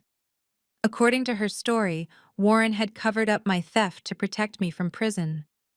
She told her bridge club, her choir members, and our entire extended family that I was now rewarding his fatherly mercy by attempting to evict them from their lifelong home. She painted me as the ultimate traitor, a woman who struck it rich by stealing from her own flesh and blood, a daughter who wanted to throw her elderly parents out onto the street out of pure spite. The backlash was swift and ruthless. Relatives I had not spoken to in a decade suddenly felt entitled to send me venomous paragraphs about respecting my elders. Cousins called me a sociopath. Members of the country club whispered that my childhood learning disability must have mutated into a severe personality disorder. The social ostracization was absolute. I was entirely cut off from the community that had raised me. Even though I knew those people only loved the fake, flawless version of my family, the rejection still burned deep in my chest. It is a very specific kind of agony to watch dozens of people blindly believe the worst possible version of you without ever asking for your side of the story. I sat alone in my apartment, reading the hateful messages as the sky outside my window turned dark. For the first time since this war began, I felt the heavy, crushing weight of true isolation. They wanted me to feel like that broken, dyslexic girl again. They wanted me to feel so entirely alone that I would surrender the money and the mansion just to buy back my place in the family. I tossed my phone onto the kitchen island and buried my face in my hands. The silence in my apartment was deafening. Jada had frozen my assets. Vivica had frozen my community. Warren was sitting comfortably back in the estate that I legally owned. The walls felt like they were rapidly closing in. Then the sharp, harsh buzz of the lobby intercom shattered the silence. I pressed the button expecting a late delivery. Instead, the voice of my building security guard came through the speaker. He said Elijah was downstairs and he was refusing to wait for a visitor pass. Less than 2 minutes later, heavy pounding echoed against my front door. I unlocked it to find Elijah standing in the hallway. He had stripped off his custom suit jacket. His tie was loosened and his crisp shirt sleeves were rolled up past his elbows. He did not look like a polished corporate lawyer anymore. He looked like a general stepping onto a battlefield. He was not empty-handed. He was carrying a massive cardboard banker box loaded to the brim with thick manila folders and bound ledgers. He walked right past me and dropped the heavy box directly onto my expensive hardwood floor. The thud shook the room. Before I could even ask what was happening, he turned around and propped the front door open with his foot. He gestured down the hall where 3 more delivery couriers were wheeling towering stacks of identical cardboard boxes toward my apartment. "What is all this?" I asked, staring at the mounting wall of paperwork flooding into my living room. Elijah tipped the delivery workers and slammed the front door shut. He walked over to the kitchen island, picked up my phone, and saw the barrage of hateful text messages lighting up the screen. He turned the phone face down with a sharp click. "Jada thinks she is a legal mastermind because she filed a fraudulent injunction," Elijah said, his voice vibrating with a dangerous competitive energy. "Your mother thinks she won the social war because she knows how to cry on cue at a Sunday service. They think they have you backed into a corner because they cut off your money and your reputation. But they made a fatal miscalculation." He reached into the nearest box and pulled out a stack of bank records that was 4 inches thick. He slammed the paperwork down onto my granite countertop. They brought a public relations campaign to a corporate litigation fight, he stated, a predatory smile spreading across his face. They think they can bury the truth under a mountain of church gossip and fake financial theories. But numbers do not lie, Kenya. And arrogance always leaves a paper trail. He tossed a yellow highlighter across the counter to me. If they want a paper war, he said, let us give them one. I caught the yellow highlighter mid-air. The heavy plastic marker felt solid and grounding in my grip. For the next 48 hours, my luxury apartment transformed into a corporate war room. We did not sleep. We did not answer the phone. We survived entirely on lukewarm black coffee and delivery containers stacked haphazardly among the mounting mountains of paper. Jada wanted to claim that I stole $250,000 to start Vanguard Data Systems. She filed fraudulent injunctions demanding a forensic audit of my entire life. So Elijah and I decided to give her exactly what she asked for. We audited Warren instead. Since my shell company Vanguard Holdings legally owned the debt on his commercial real estate firm, I already possessed unrestricted access to the historical financial disclosures he submitted during our confidential restructuring agreement 3 years ago. We just had to dig deep enough to see what he was so desperately trying to hide behind his loud suits and country club bravado. The investigation started with a minor discrepancy. I was running a manual cross-reference on his operating accounts from 7 years ago, which was the exact timeline Jada had boldly accused me of corporate theft in open court. My dyslexic brain, the exact same brain my parents had mercilessly mocked in front of 200 people, recognized a bizarre structural pattern in the numerical data that a standard accounting software algorithm completely missed. Warren was not just clumsily moving money between his holding companies to cover his operating losses. He was creating a complex network of phantom vendors. Elijah pulled the corresponding physical invoices from the banker boxes and cross-checked them against the firm's client escrow accounts. The sheer magnitude of the rot we uncovered was staggering. It took my breath away. My father was not just a failing businessman projecting a fake image of black excellence to his wealthy peers. He was an active, ruthless criminal. Warren had been systematically embezzling hundreds of thousands of dollars directly from his own clients' trust accounts. He was cooking the books with fraudulent expense reports to cover his tracks and committing massive federal tax fraud in the process. He had been running this sophisticated grift for over a decade. We tracked every single stolen dollar, tracing the money laundering operation all the way down to the final receipts. The capital he embezzled did not go into bad real estate investments or market downturns. It went directly into maintaining the flawless golden family aesthetic that Vivica demanded. We found the exact fraudulent transfers that paid for Jada's exorbitant Harvard Law tuition.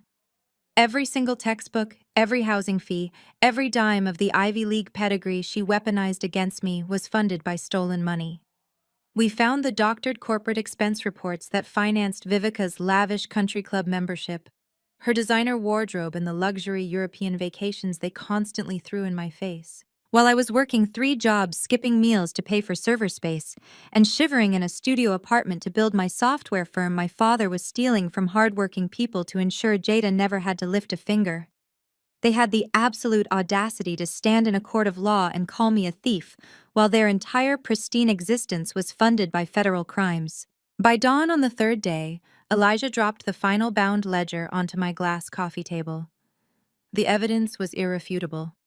We had the exact dates, the routing numbers, the offshore accounts, and the fraudulent signatures. Elijah rubbed his tired eyes, loosening his tie as he looked across the table at me. "We can hand this over to the district attorney right now," Elijah stated, his voice rough and gravelly from the lack of sleep. "We can call the IRS Criminal Investigation Division and the FBI. Your father will be in federal custody before dinner. The injunction against your company will evaporate the second the judge sees this paper trail. We have the kill shot, Kenya. It is over." I looked down at the stacks of highlighted documents covering my living room floor. Sending Warren to prison directly would clear my name and free my $58 million. It would be efficient. It would be swift justice. But as I stared at the undeniable paper trail of their boundless arrogance, I realized something vastly better. If I just handed him over to the authorities, Jada and Vivica would instantly play the victim again. They would claim ignorance, blame the justice system, and cry to the church that Warren was targeted. I did not just want my father locked up. I wanted the entire family to participate in their own absolute destruction. I wanted Jada's Harvard law degree to be the very instrument that sealed their fate. I closed the heavy ledger and looked up at Elijah, meeting his exhausted but sharp gaze. "No," I said, my voice dead calm in the quiet morning light. "We are not calling the authorities. We are going to let them do it themselves.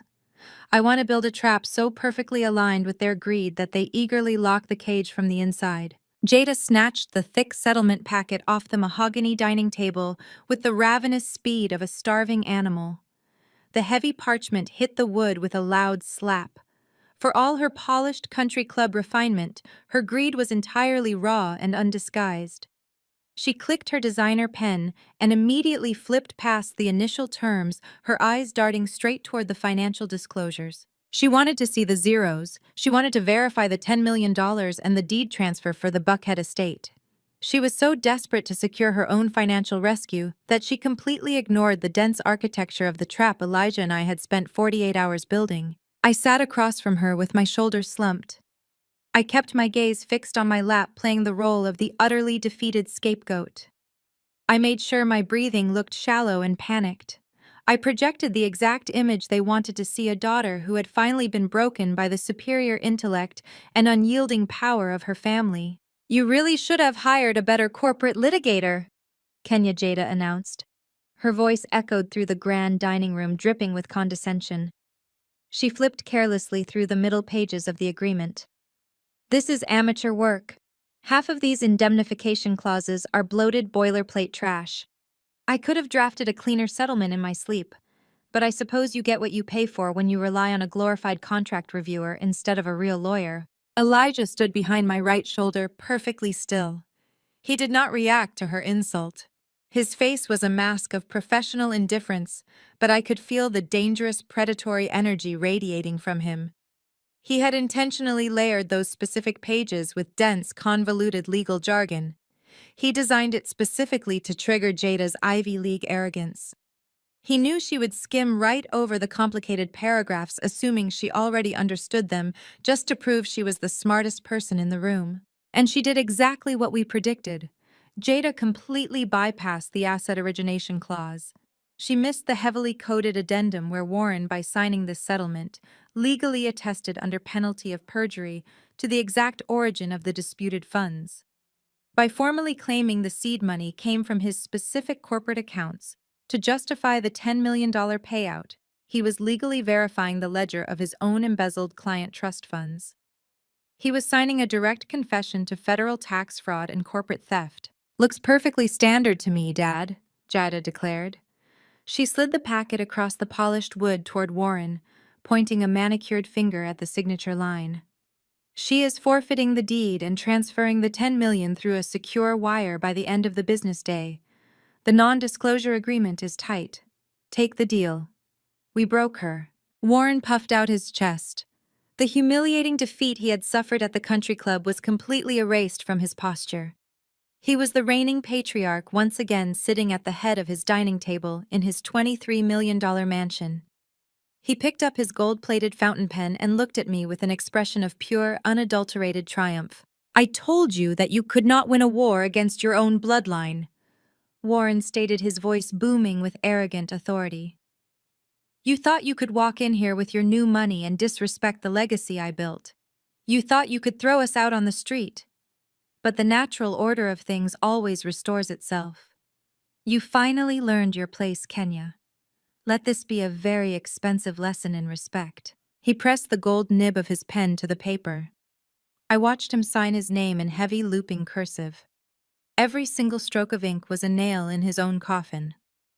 He flipped to the next page and signed again. Then he pushed the packet over to Vivica and Jada, who eagerly added their signatures to the non-disclosure and non-contact agreements. The moment the final signature was complete, Vivica let out a loud, triumphant laugh.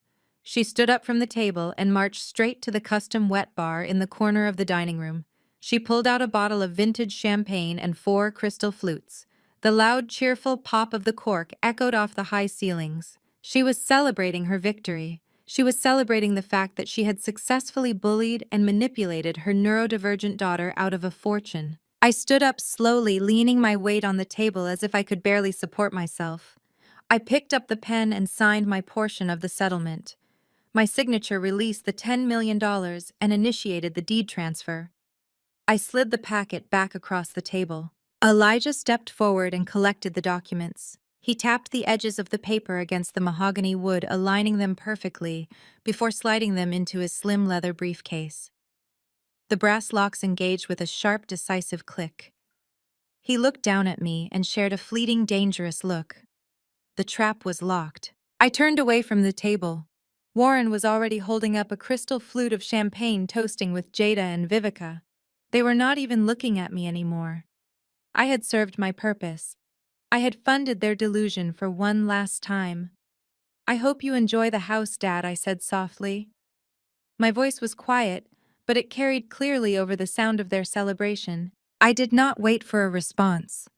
I walked out of the grand dining room and pushed through the heavy front doors of the estate, stepping out into the bright, warm sunlight. I got into the passenger seat of Elijah's car, leaving them to their champagne and their absolute hubris. 2 days later, the real shockwave hit.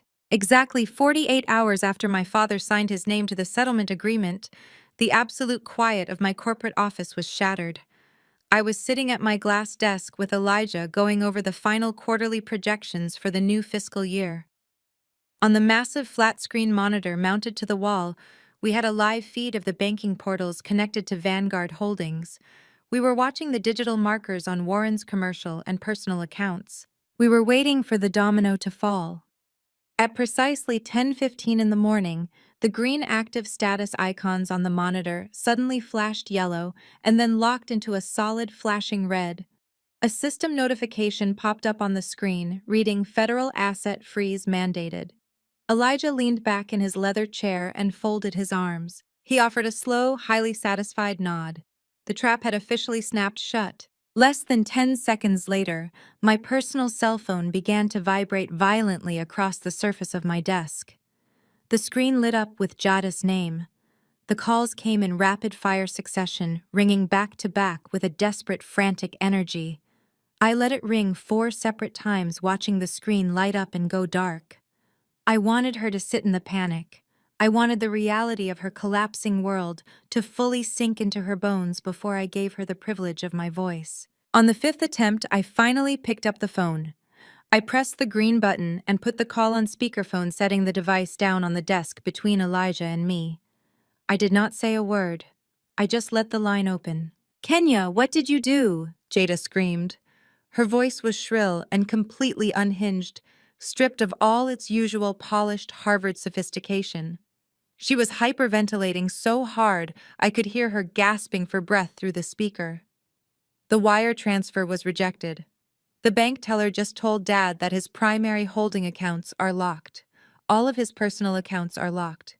Even my checking account is frozen. They said it is a hard federal hold. Tell your lawyers to release the funds right now. I leaned forward, resting my elbows on the desk. I kept my voice entirely calm, dropping the temperature of the conversation to absolute zero. "I did not freeze the accounts, Jada," I said. "Vanguard Holdings released the $10 million settlement wire exactly as agreed. But the receiving accounts were flagged and locked by the receiving institution.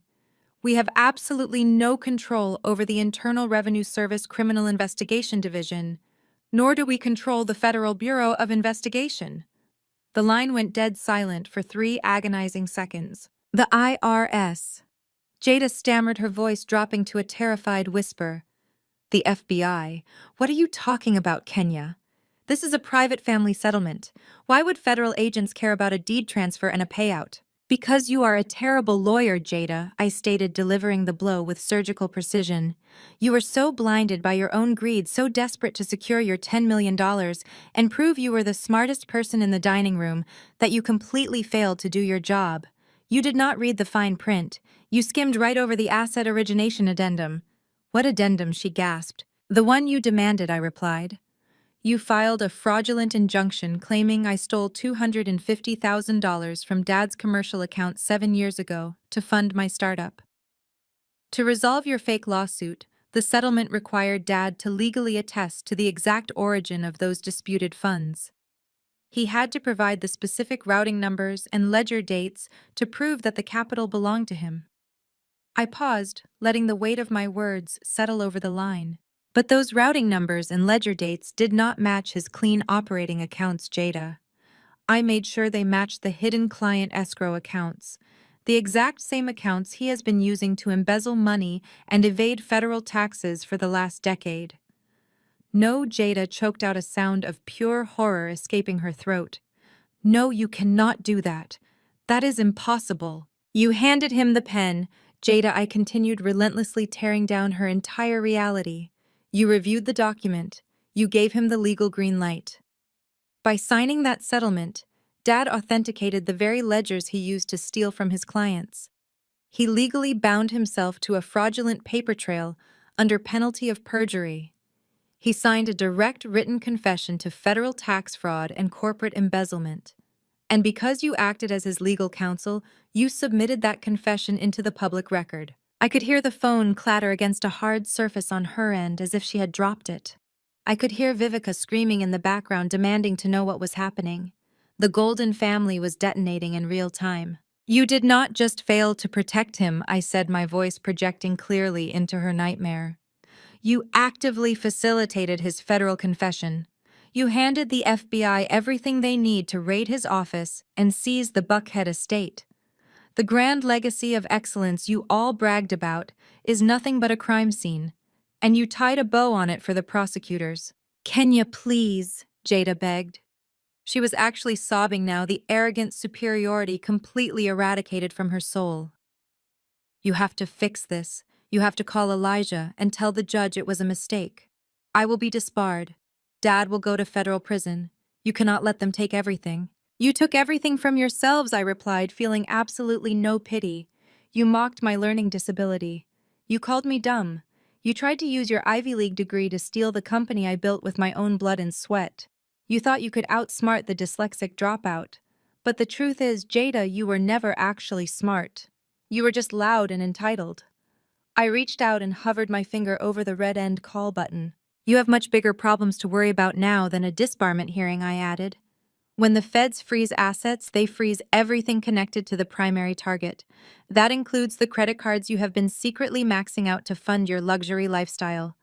You might want to check on Trent, because the second he realizes his wealthy fiancée is actually a bankrupt accessory to federal fraud, he is going to run for the hills. I ended the call, cutting off her hysterical screaming instantly. The executive suite fell back into a pristine, satisfying silence. I looked across the desk at Elijah. He closed his laptop and stood up, adjusting the cuffs of his shirt. They are going to try to storm this building. Elijah noted, his tone calm and ready. Jada is not going to just sit in that house and wait for the feds to knock down the door. She is going to come here looking for someone to blame. I picked up my phone and slipped it into my pocket. Let her come, I said. I am ready to finish this. The heavy frosted glass doors of my executive suite did not just open. They were violently shoved apart.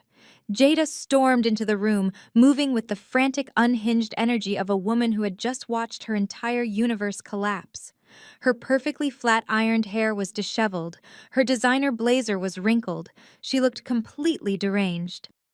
Behind her, Trent practically stumbled through the doorway. He was sweating profusely, checking over his shoulder, as if he expected federal agents to be waiting in the hallway. "You set us up!" Jada screamed. Her voice shattered the quiet corporate atmosphere of my office.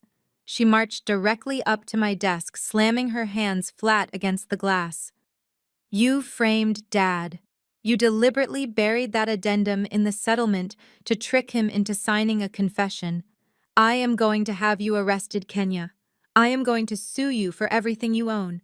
I am going to report Elijah to the state bar and have him stripped of his license for legal malpractice." I remained perfectly seated in my leather chair. I did not flinch. Elijah stood near the floor-to-ceiling window, casually checking his watch. We let her scream. We let her exhaust her lungs and her vocabulary, pouring out every idle threat she had learned in her 3 years at Harvard. When she finally ran out of breath, I folded my hands on my desk. "Are you quite finished, Jada?" Trent tried to step forward, attempting to play the role of the reasonable mediator. He wiped his forehead with the back of his hand. Kenya, listen to me. He started, his voice shaking with desperate panic. Tensions are incredibly high right now. We just need to figure out a financial bridge until the federal hold on your father's accounts is cleared. We are family. We can resolve this privately. I looked at the man who had cornered me in a dark parking garage just days earlier, trying to extort me for $1 million. He was currently begging me for a lifeline because the wealthy family he thought he was marrying into had just been exposed as a massive federal crime scene. Family, I repeated. My voice was dangerously calm. That is a fascinating word for you to use, Trent. I reached into my coat pocket and pulled out my phone. I swiped the screen and connected the device to the premium Bluetooth sound system built directly into the ceiling of my executive suite. I tapped the audio file I had saved from the parking garage. Let us hear exactly what you think about this family, I said, and I pressed play. Trent's voice instantly filled the room, projecting in crystal-clear, high-definition audio from the overhead speaker. She is a fraud, Kenya. The great Harvard genius is drowning. She has hundreds of thousands of dollars in debt. Law school loans she lied about. Secret credit cards maxed out to pay for designer bags and European vacations. Jada froze. The remaining color completely drained from her face. She turned her head slowly, staring at her fiancé in absolute horror. Trent looked like he was going to vomit. He lunged forward, reaching for my phone, but Elijah stepped in front of my desk, blocking his path with an intimidating glare. The audio continued playing mercilessly, echoing through the suite. I will cancel the wedding. I will leave her at the altar and gladly tell every single member of her precious country club exactly why. I will expose the debt, the fraud, and the complete financial ruin of your parents. You write me a check for $1 million. I pay off my debts. I marry Jada, and I keep my mouth shut. I paused the recording. The silence that followed was heavy and suffocating. Jada looked at the man she had paraded around the country club. The elite prize my mother had worshipped had just been exposed as a manipulative, parasitic gold digger who was entirely ready to sell her out for $1 million. You tried to extort my sister. Jada choked out, her voice barely a whisper. You were going to leave me. Trent panicked. He threw his hands up in the air, stepping away from her. Jada, be reasonable, he stammered. I was just trying to secure our future. Your parents are broke. You are broke. You lied to me about your finances for 2 years. Jada snapped. She launched herself at him, hitting his chest and screaming that he was a liar and a coward. But Trent did not try to comfort her. The facade was completely gone. He grabbed her wrists and shoved her away with a look of pure disgust. Stop touching me, Trent shouted, his true colors finally showing. You are a massive liability, Jada. You have nothing. Your father is going to federal prison, and your mother is a broke socialite. You maxed out credit cards to buy shoes while hiding a mountain of student debt. You are a complete fraud, and I am not going down with your sinking ship. He pulled off the heavy platinum engagement band she had bought him. He threw the ring down onto the glass surface of my desk.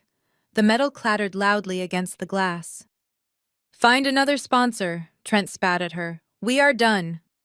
He turned on his heel and marched out of the executive suite, leaving the heavy glass doors swinging in his wake. Jada was left standing in the center of my office, entirely alone.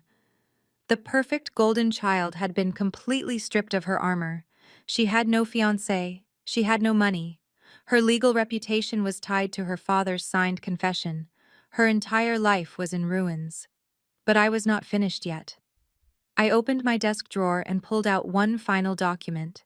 Jada stared at the empty doorway where Trent had just disappeared. Her chest heaved with ragged, shallow breaths. The heavy platinum engagement ring sat on the glass surface of my desk, catching the overhead light. It was the ultimate symbol of her fabricated elite life, and it had just been discarded like trash.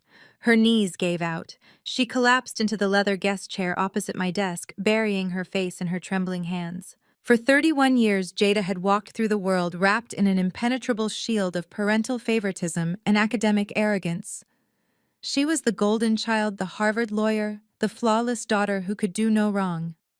Now she was sitting in my office completely stripped of her armor. She had no fiancé. Her father was facing federal prison. Her mother was a bankrupt socialite. And her own legal malpractice was the very thing that sealed their doom. I looked down at the thick legal document I had just pulled from my top drawer.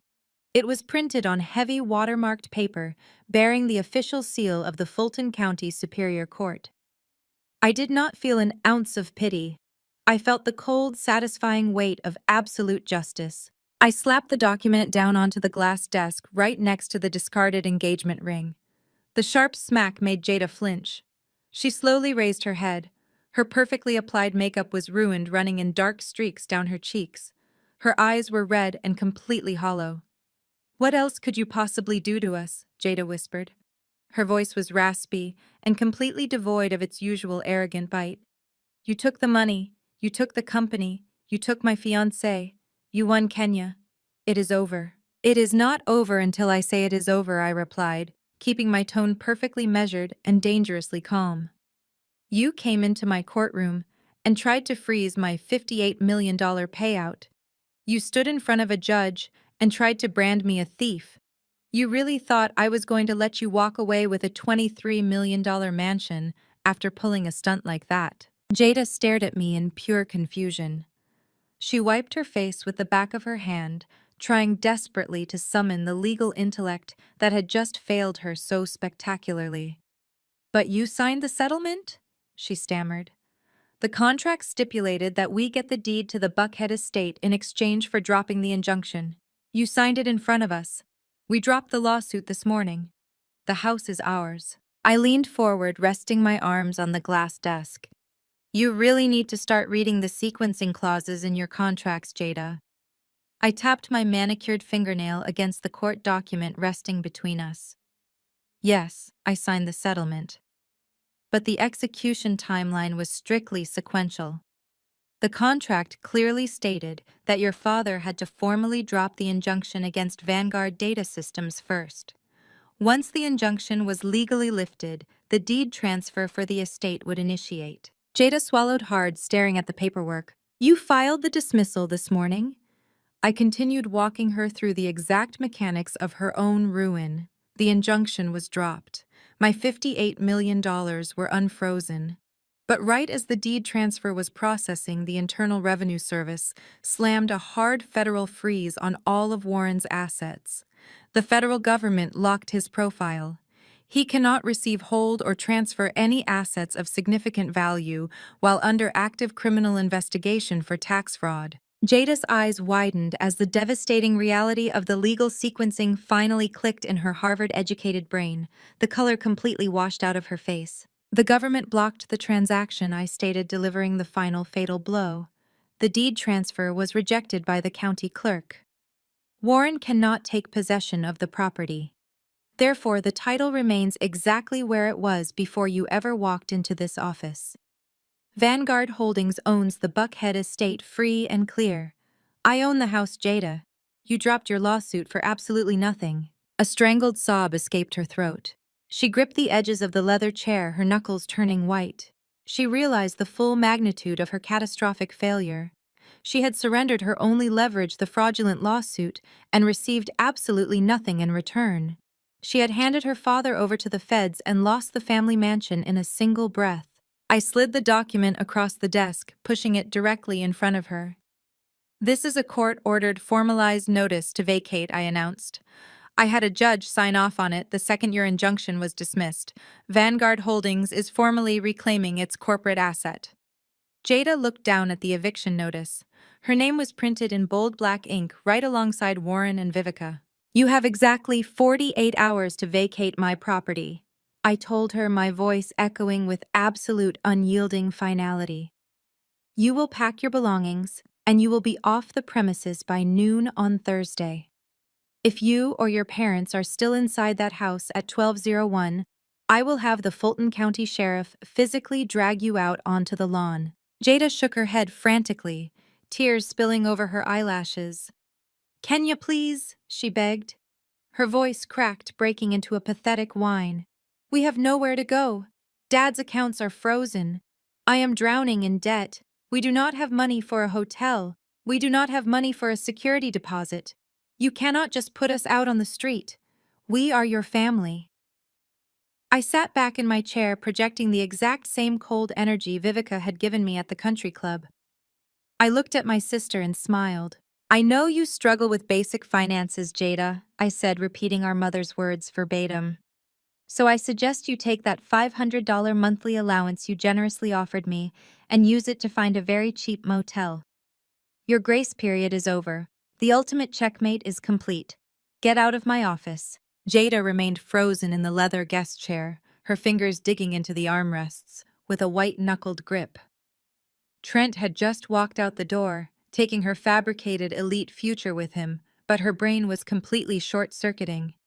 She was staring at the platinum engagement ring he had abandoned on my desk, her chest heaving with shallow, panicked breaths.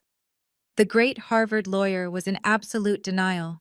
She could not process that she had been utterly dismantled by the sister she considered intellectually inferior. "Kenya, you cannot do this," Jada whispered, her voice cracking, as she finally tore her eyes away from the ring and looked at me.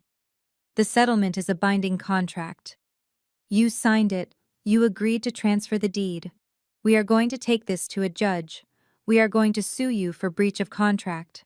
I leaned back in my chair and let out a slow, heavy sigh.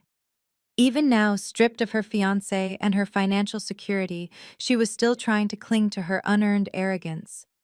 She was still trying to threaten me with a legal system she clearly did not fully comprehend.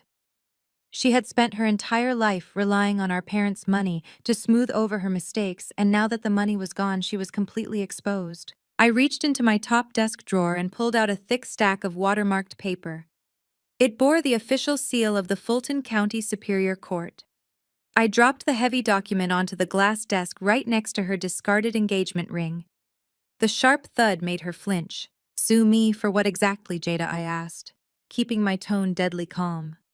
"Breach of a contract that you drafted and failed to execute properly. Let us review your catastrophic legal malpractice one more time so you fully comprehend why you are currently trespassing in my corporate building." I leaned forward, steepling my fingers together. I held her gaze, refusing to let her look away. "The settlement you so eagerly shoved in front of Dad required sequential execution. Clause 4 specifically stated that the plaintiff, meaning Warren, must formally file a dismissal of the injunction with the court before the defendant, meaning me, initiates the asset transfer. You filed that dismissal this morning. You walked into the courthouse, handed the clerk the paperwork, and legally surrendered your only piece of leverage." Jada swallowed hard. A bead of sweat rolled down her temple, ruining the edge of her expensive foundation.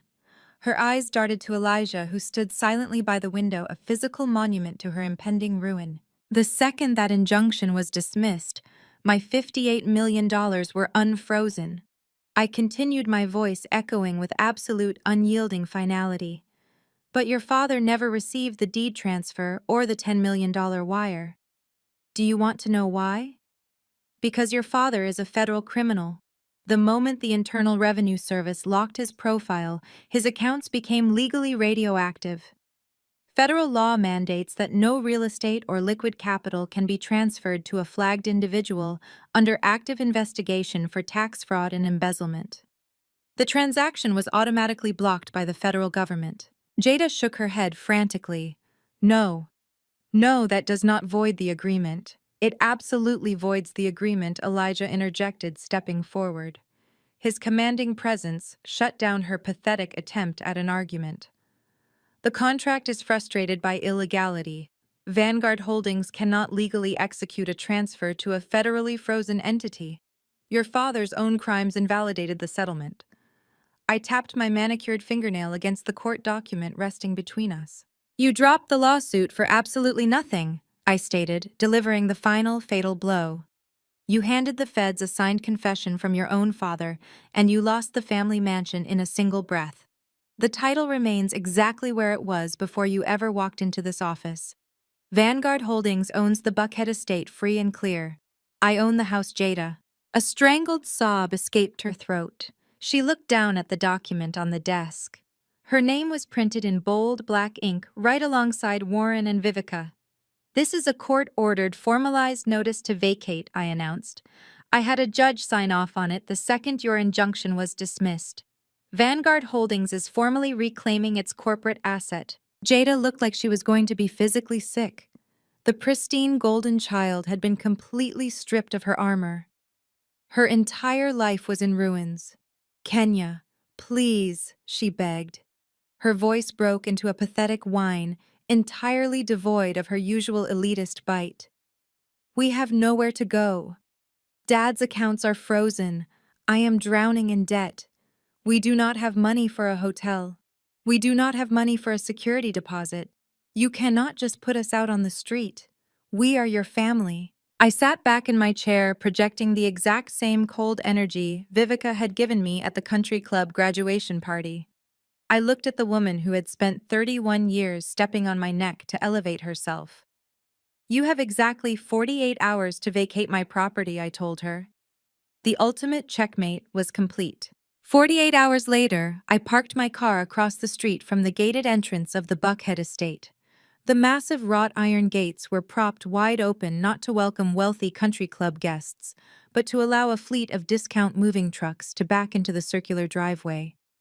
The morning sun hit the pristine white columns of the $23 million mansion, casting long shadows across the manicured lawn. It was a beautiful day for an eviction. I sat in the driver's seat with the engine idling, watching the dismantling of my parents' fake empire. Movers were hauling out heavy antique furniture, Persian rugs, and boxes packed with designer clothes. They were loading the physical evidence of 30 years of financial fraud into rented trucks. The operation was chaotic, frantic, and entirely stripped of the elegance Vivica had spent her life cultivating. Warren stood on the front steps. He did not look like the booming, arrogant patriarch who had stood at a podium just days earlier, mocking my dyslexia.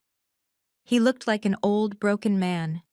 He wore a plain gray sweater and slacks. His shoulders slumped forward under the invisible, crushing weight of an impending federal indictment. He stared blankly at the brick driveway, not lifting a finger to help the movers. His ego had been entirely eradicated. The man who obsessed over a toxic interpretation of Black excellence and generational wealth had nothing left to pass down but a mountain of criminal debt and public disgrace. Jada was moving back and forth between the front door and her car. The golden child was loading heavy black garbage bags full of shoes into the trunk of a used sedan. Trent was long gone. Her Harvard law degree was completely useless against the reality of her own legal malpractice and her father's frozen bank accounts. She kept her head down, avoiding eye contact with the movers, avoiding eye contact with her father, avoiding the devastating truth of her new reality. The arrogant strut she had paraded around the courtroom was gone. Then Vivica walked out of the front door. She was carrying a small velvet jewelry box, her knuckles white as she gripped it tightly against her chest. She stopped at the top of the steps and looked out past the moving trucks, past the wrought iron gates. Her eyes locked onto my car, idling across the street. Even through the tinted windshield, I saw the exact moment recognition hit her. The shock morphed instantly into a frantic, desperate energy. She dropped the jewelry box on the porch and marched down the driveway. She bypassed Warren and Jada, moving with a manic, stumbling speed. She did not care that the movers were watching. She did not care about her precious social standing anymore. Vivica crossed the street and slammed her hands flat against the passenger side window of my car. "Kenya," she screamed, her voice muffled by the thick safety glass. "Open the door. Please, Kenya, you have to listen to me." I kept my hands on the steering wheel, looking straight ahead. She started pounding her fists against the window, the heavy diamond rings she managed to hide from the asset freeze clattering violently against the glass. "You cannot do this to us!" she wailed, her face pressed close to the window. Tears were streaming down her cheeks, ruining her makeup. "We are your family. We are your flesh and blood. You are putting your own parents out on the street." I reached over and pressed the button on the door console. The tinted glass rolled down with a smooth, quiet hum. The morning air flooded into the cabin, carrying the sound of her frantic sobbing. Vivica grabbed the edge of the window frame, her knuckles trembling. Kenya, please, she begged, her voice cracking into a pathetic, desperate whine. I know we made mistakes. I know I was hard on you, but you cannot throw us away like this. We have absolutely nothing left. Warren is going to jail. Jada is ruined. You have your $58 million. You have your revenge. Please just let us keep the house. Blood is thicker than paper, Kenya. Blood is thicker than paper. I turned my head and looked directly into the eyes of the woman who had spent my entire life trying to erase me. I looked at the mother who had mocked my learning disability, who had called me dumb, who had proudly handed me a $500 pity allowance while handing my sister my stolen inheritance. I felt absolutely nothing. No anger, no grief, no pity. Just the cold, clean clarity of absolute justice. You are right, I said, my voice perfectly, even completely stripped of any emotion. I reached out and pressed the window switch. The glass began to rise, forcing her to pull her hands back. But respect is thicker than blood. I rolled the window up, sealing her outside. I shifted the car into drive, pulled away from the curb, and drove down the street, leaving them standing in the wreckage of their own making. The drive back to my corporate office from the Buckhead estate was the quietest 30 minutes of my life. I did not turn on the radio. I just listened to the steady hum of the engine and the rhythm of the tires on the asphalt. The chaotic gravity that had pulled me toward my family for 35 years was completely gone. I had severed the orbit, but while my personal war with them was over, their public execution was just beginning. 72 hours after the eviction, the federal indictment was officially unsealed. Warren was formally charged with multiple counts of wire fraud, tax evasion, and embezzlement of client funds. The story did not just make the local news. It was the front-page headline of the Atlanta Business Chronicle. The journalist dug into the court filings and published the exact details of his phantom vendor scheme. They printed the staggering dollar amounts he had siphoned from hardworking families to fund his luxury lifestyle. The fallout was instantaneous and absolutely merciless. In the elite circles my parents worshipped, wealth can buy forgiveness for a lot of sins, but public humiliation is a terminal offense. The Oak Ridge Country Club, the very institution where Warren had stood at a podium and mocked my learning disability, invoked a strict morals clause. They revoked my parents' membership before the morning papers had even hit the driveways. Vivica was permanently banned from the dining room where she had handed me a $500 pity allowance. The church community was equally ruthless. The same head pastor who had left me a heavy-handed voicemail lecturing me about honoring my father and mother suddenly developed a severe case of amnesia. During his Sunday sermon, he delivered a fiery 20-minute message about the corrosive nature of greed and the sins of false idols. He practically pointed a spotlight at the empty pew where my parents used to sit. The choir members who had gossiped about my supposed cruelty immediately pivoted, claiming they had always sensed a dark, unholy energy radiating from Warren. Vivica went from being the reigning matriarch of the congregation to a complete social pariah in less than a week. Then the tide of my personal communications turned. My cell phone, which had been a toxic wasteland of hate mail and family condemnation just days earlier, suddenly lit up with a completely different kind of energy. The same relatives who had called me an ungrateful monster were suddenly flooding my inbox with desperate apologies. My Aunt Sarah called me and left a tearful 5-minute voicemail. She cried about how deeply she had been manipulated by Vivica. She swore she had always known I was a special, brilliant girl, and that she had prayed for my success every single night. It was a beautiful, moving performance. But it took her exactly 4 minutes to pivot. In the final 60 seconds of the voicemail, she smoothly transitioned into asking if I could possibly see my way clear to paying off her daughter's student loans, since I was now practically a billionaire. She was not the only one. A cousin who had literally texted me that I was a sociopath sent me a long email apologizing for his harsh words, immediately followed by a pitch deck for his failing landscaping business. He asked for a $200,000 angel investment, claiming it was my duty to keep the new family wealth circulating within the community. They had all watched Warren get carted off by federal agents. They knew I was holding a $58 million check. And suddenly my dyslexia was no longer a punchline. My lack of a traditional degree was no longer an embarrassment. I was suddenly the most popular, beloved member of the bloodline. They did not love me any more than they did last week. They just respected the capital and wanted access to the vault. I sat at my kitchen island listening to the voicemails and reading the emails. I did not feel angry. I just felt a profound, exhausting clarity. I realized that keeping the door open even a fraction of an inch would only invite a new breed of parasites into my life. I picked up my purse and drove straight to a premium cellular provider in Midtown. I walked up to the counter and purchased a brand new device. I established a new highly encrypted service plan under a corporate alias. I did not port my old contacts over. I did not send a mass text explaining my departure.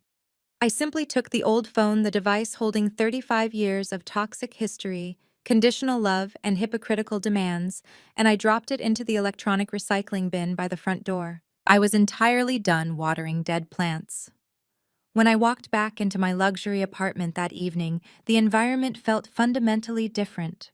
Without the constant buzzing of incoming demands, without the lingering threat of my mother's gaslighting or my sister's arrogance, the silence in the room was absolute.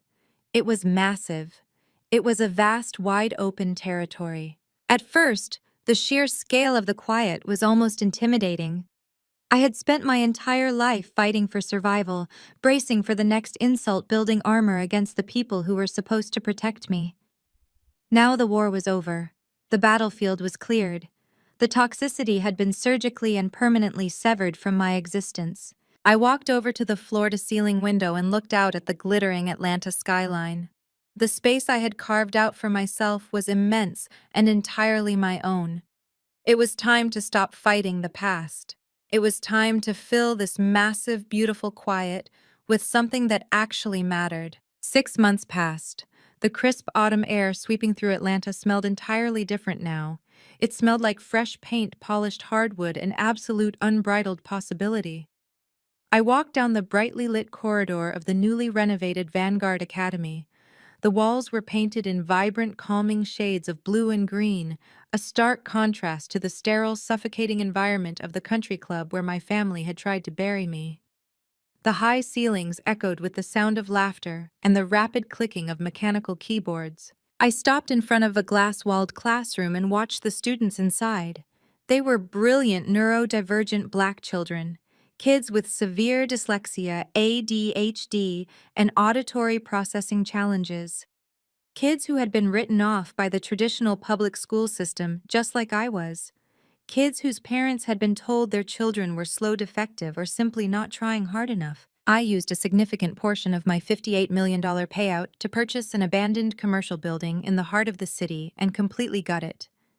I transformed the space into a state-of-the-art technology and coding academy. But I did not just fund the building, I engineered the curriculum. I took the foundational algorithms of the encryption software that made me a multimillionaire and adapted the interface for neurodivergent learning. Through the glass, I watched a 12-year-old boy with severe dyslexia interact with a dual-monitor workstation. Traditional text would have scrambled in front of his eyes, turning into an incomprehensible wall of letters. But my software translated the raw coding data into three-dimensional visual mapping structures. He was not reading lines of code. He was physically arranging digital building blocks, recognizing patterns, and solving complex logic puzzles at a level that would humble most college students. He was a genius. He just needed a system that spoke his language. Elijah walked up beside me holding 2 steaming cups of coffee from the cafeteria downstairs. He wore a sharp gray suit, looking relaxed and entirely at home in the bustling school environment. He handed me a cup and leaned against the glass partition, watching the boy successfully execute a command string that made a digital rendering light up on his screen. "You built something incredible here, Kenya," Elijah said, his voice filled with a deep, quiet respect. "These kids are going to run the tech industry in 10 years, and they are going to do it because you gave them the exact armor you had to build for yourself." I took a sip of the hot coffee, feeling a profound, grounding warmth spread through my chest. "They are not going to have to survive their childhoods," I replied, keeping my eyes on the classroom. "They get to actually live them. They get to know that their brains are not broken. They are just wired for a different kind of greatness." Elijah smiled, taking a sip from his own cup. He looked down the colorful hallway, watching a group of students hurry past with robotic prototypes tucked under their arms. He turned back to me, his dark eyes studying my face carefully.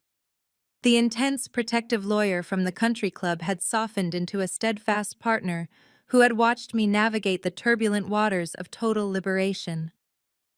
"Do you ever wonder what your family is doing right now?" Elijah asked softly. I did not flinch at the question. A year ago, the mere mention of my family would have sent my heart racing with anxiety. Now it felt like discussing characters from a movie I had watched a long time ago. "I know exactly what they are doing," I answered, my voice completely devoid of pity or malice. "The legal and financial circles in Atlanta are incredibly small, Elijah. Word travels fast when titans fall from the sky." I looked back through the glass, watching the students collaborate on a project, and I laid out the pathetic, miserable reality of the people who had tried to destroy me. Warren avoided federal prison, but barely. His defense attorney managed to negotiate a highly restrictive plea deal to keep him out of a cell, but the cost was absolute ruin. He was sentenced to 5 years of federal probation. His passport was permanently seized. He wears a heavy black GPS monitoring ankle bracelet hidden under his socks. The court ordered him to pay massive, insurmountable financial restitution to every single client he embezzled from. He lost his commercial real estate license forever. The man who obsessed over prestige, who demanded a seat at the elite table, now spends his weekends completing court-mandated community service, picking up trash along the same highways he used to drive his luxury cars on. I took another slow sip of coffee. Vivica lost her country club membership, her designer wardrobe, and her carefully curated social status.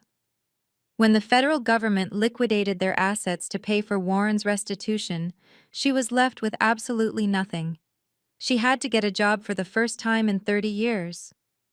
The woman who looked down her nose at my bakery and my tech support jobs is now working the retail cosmetics counter at a mid-tier department store.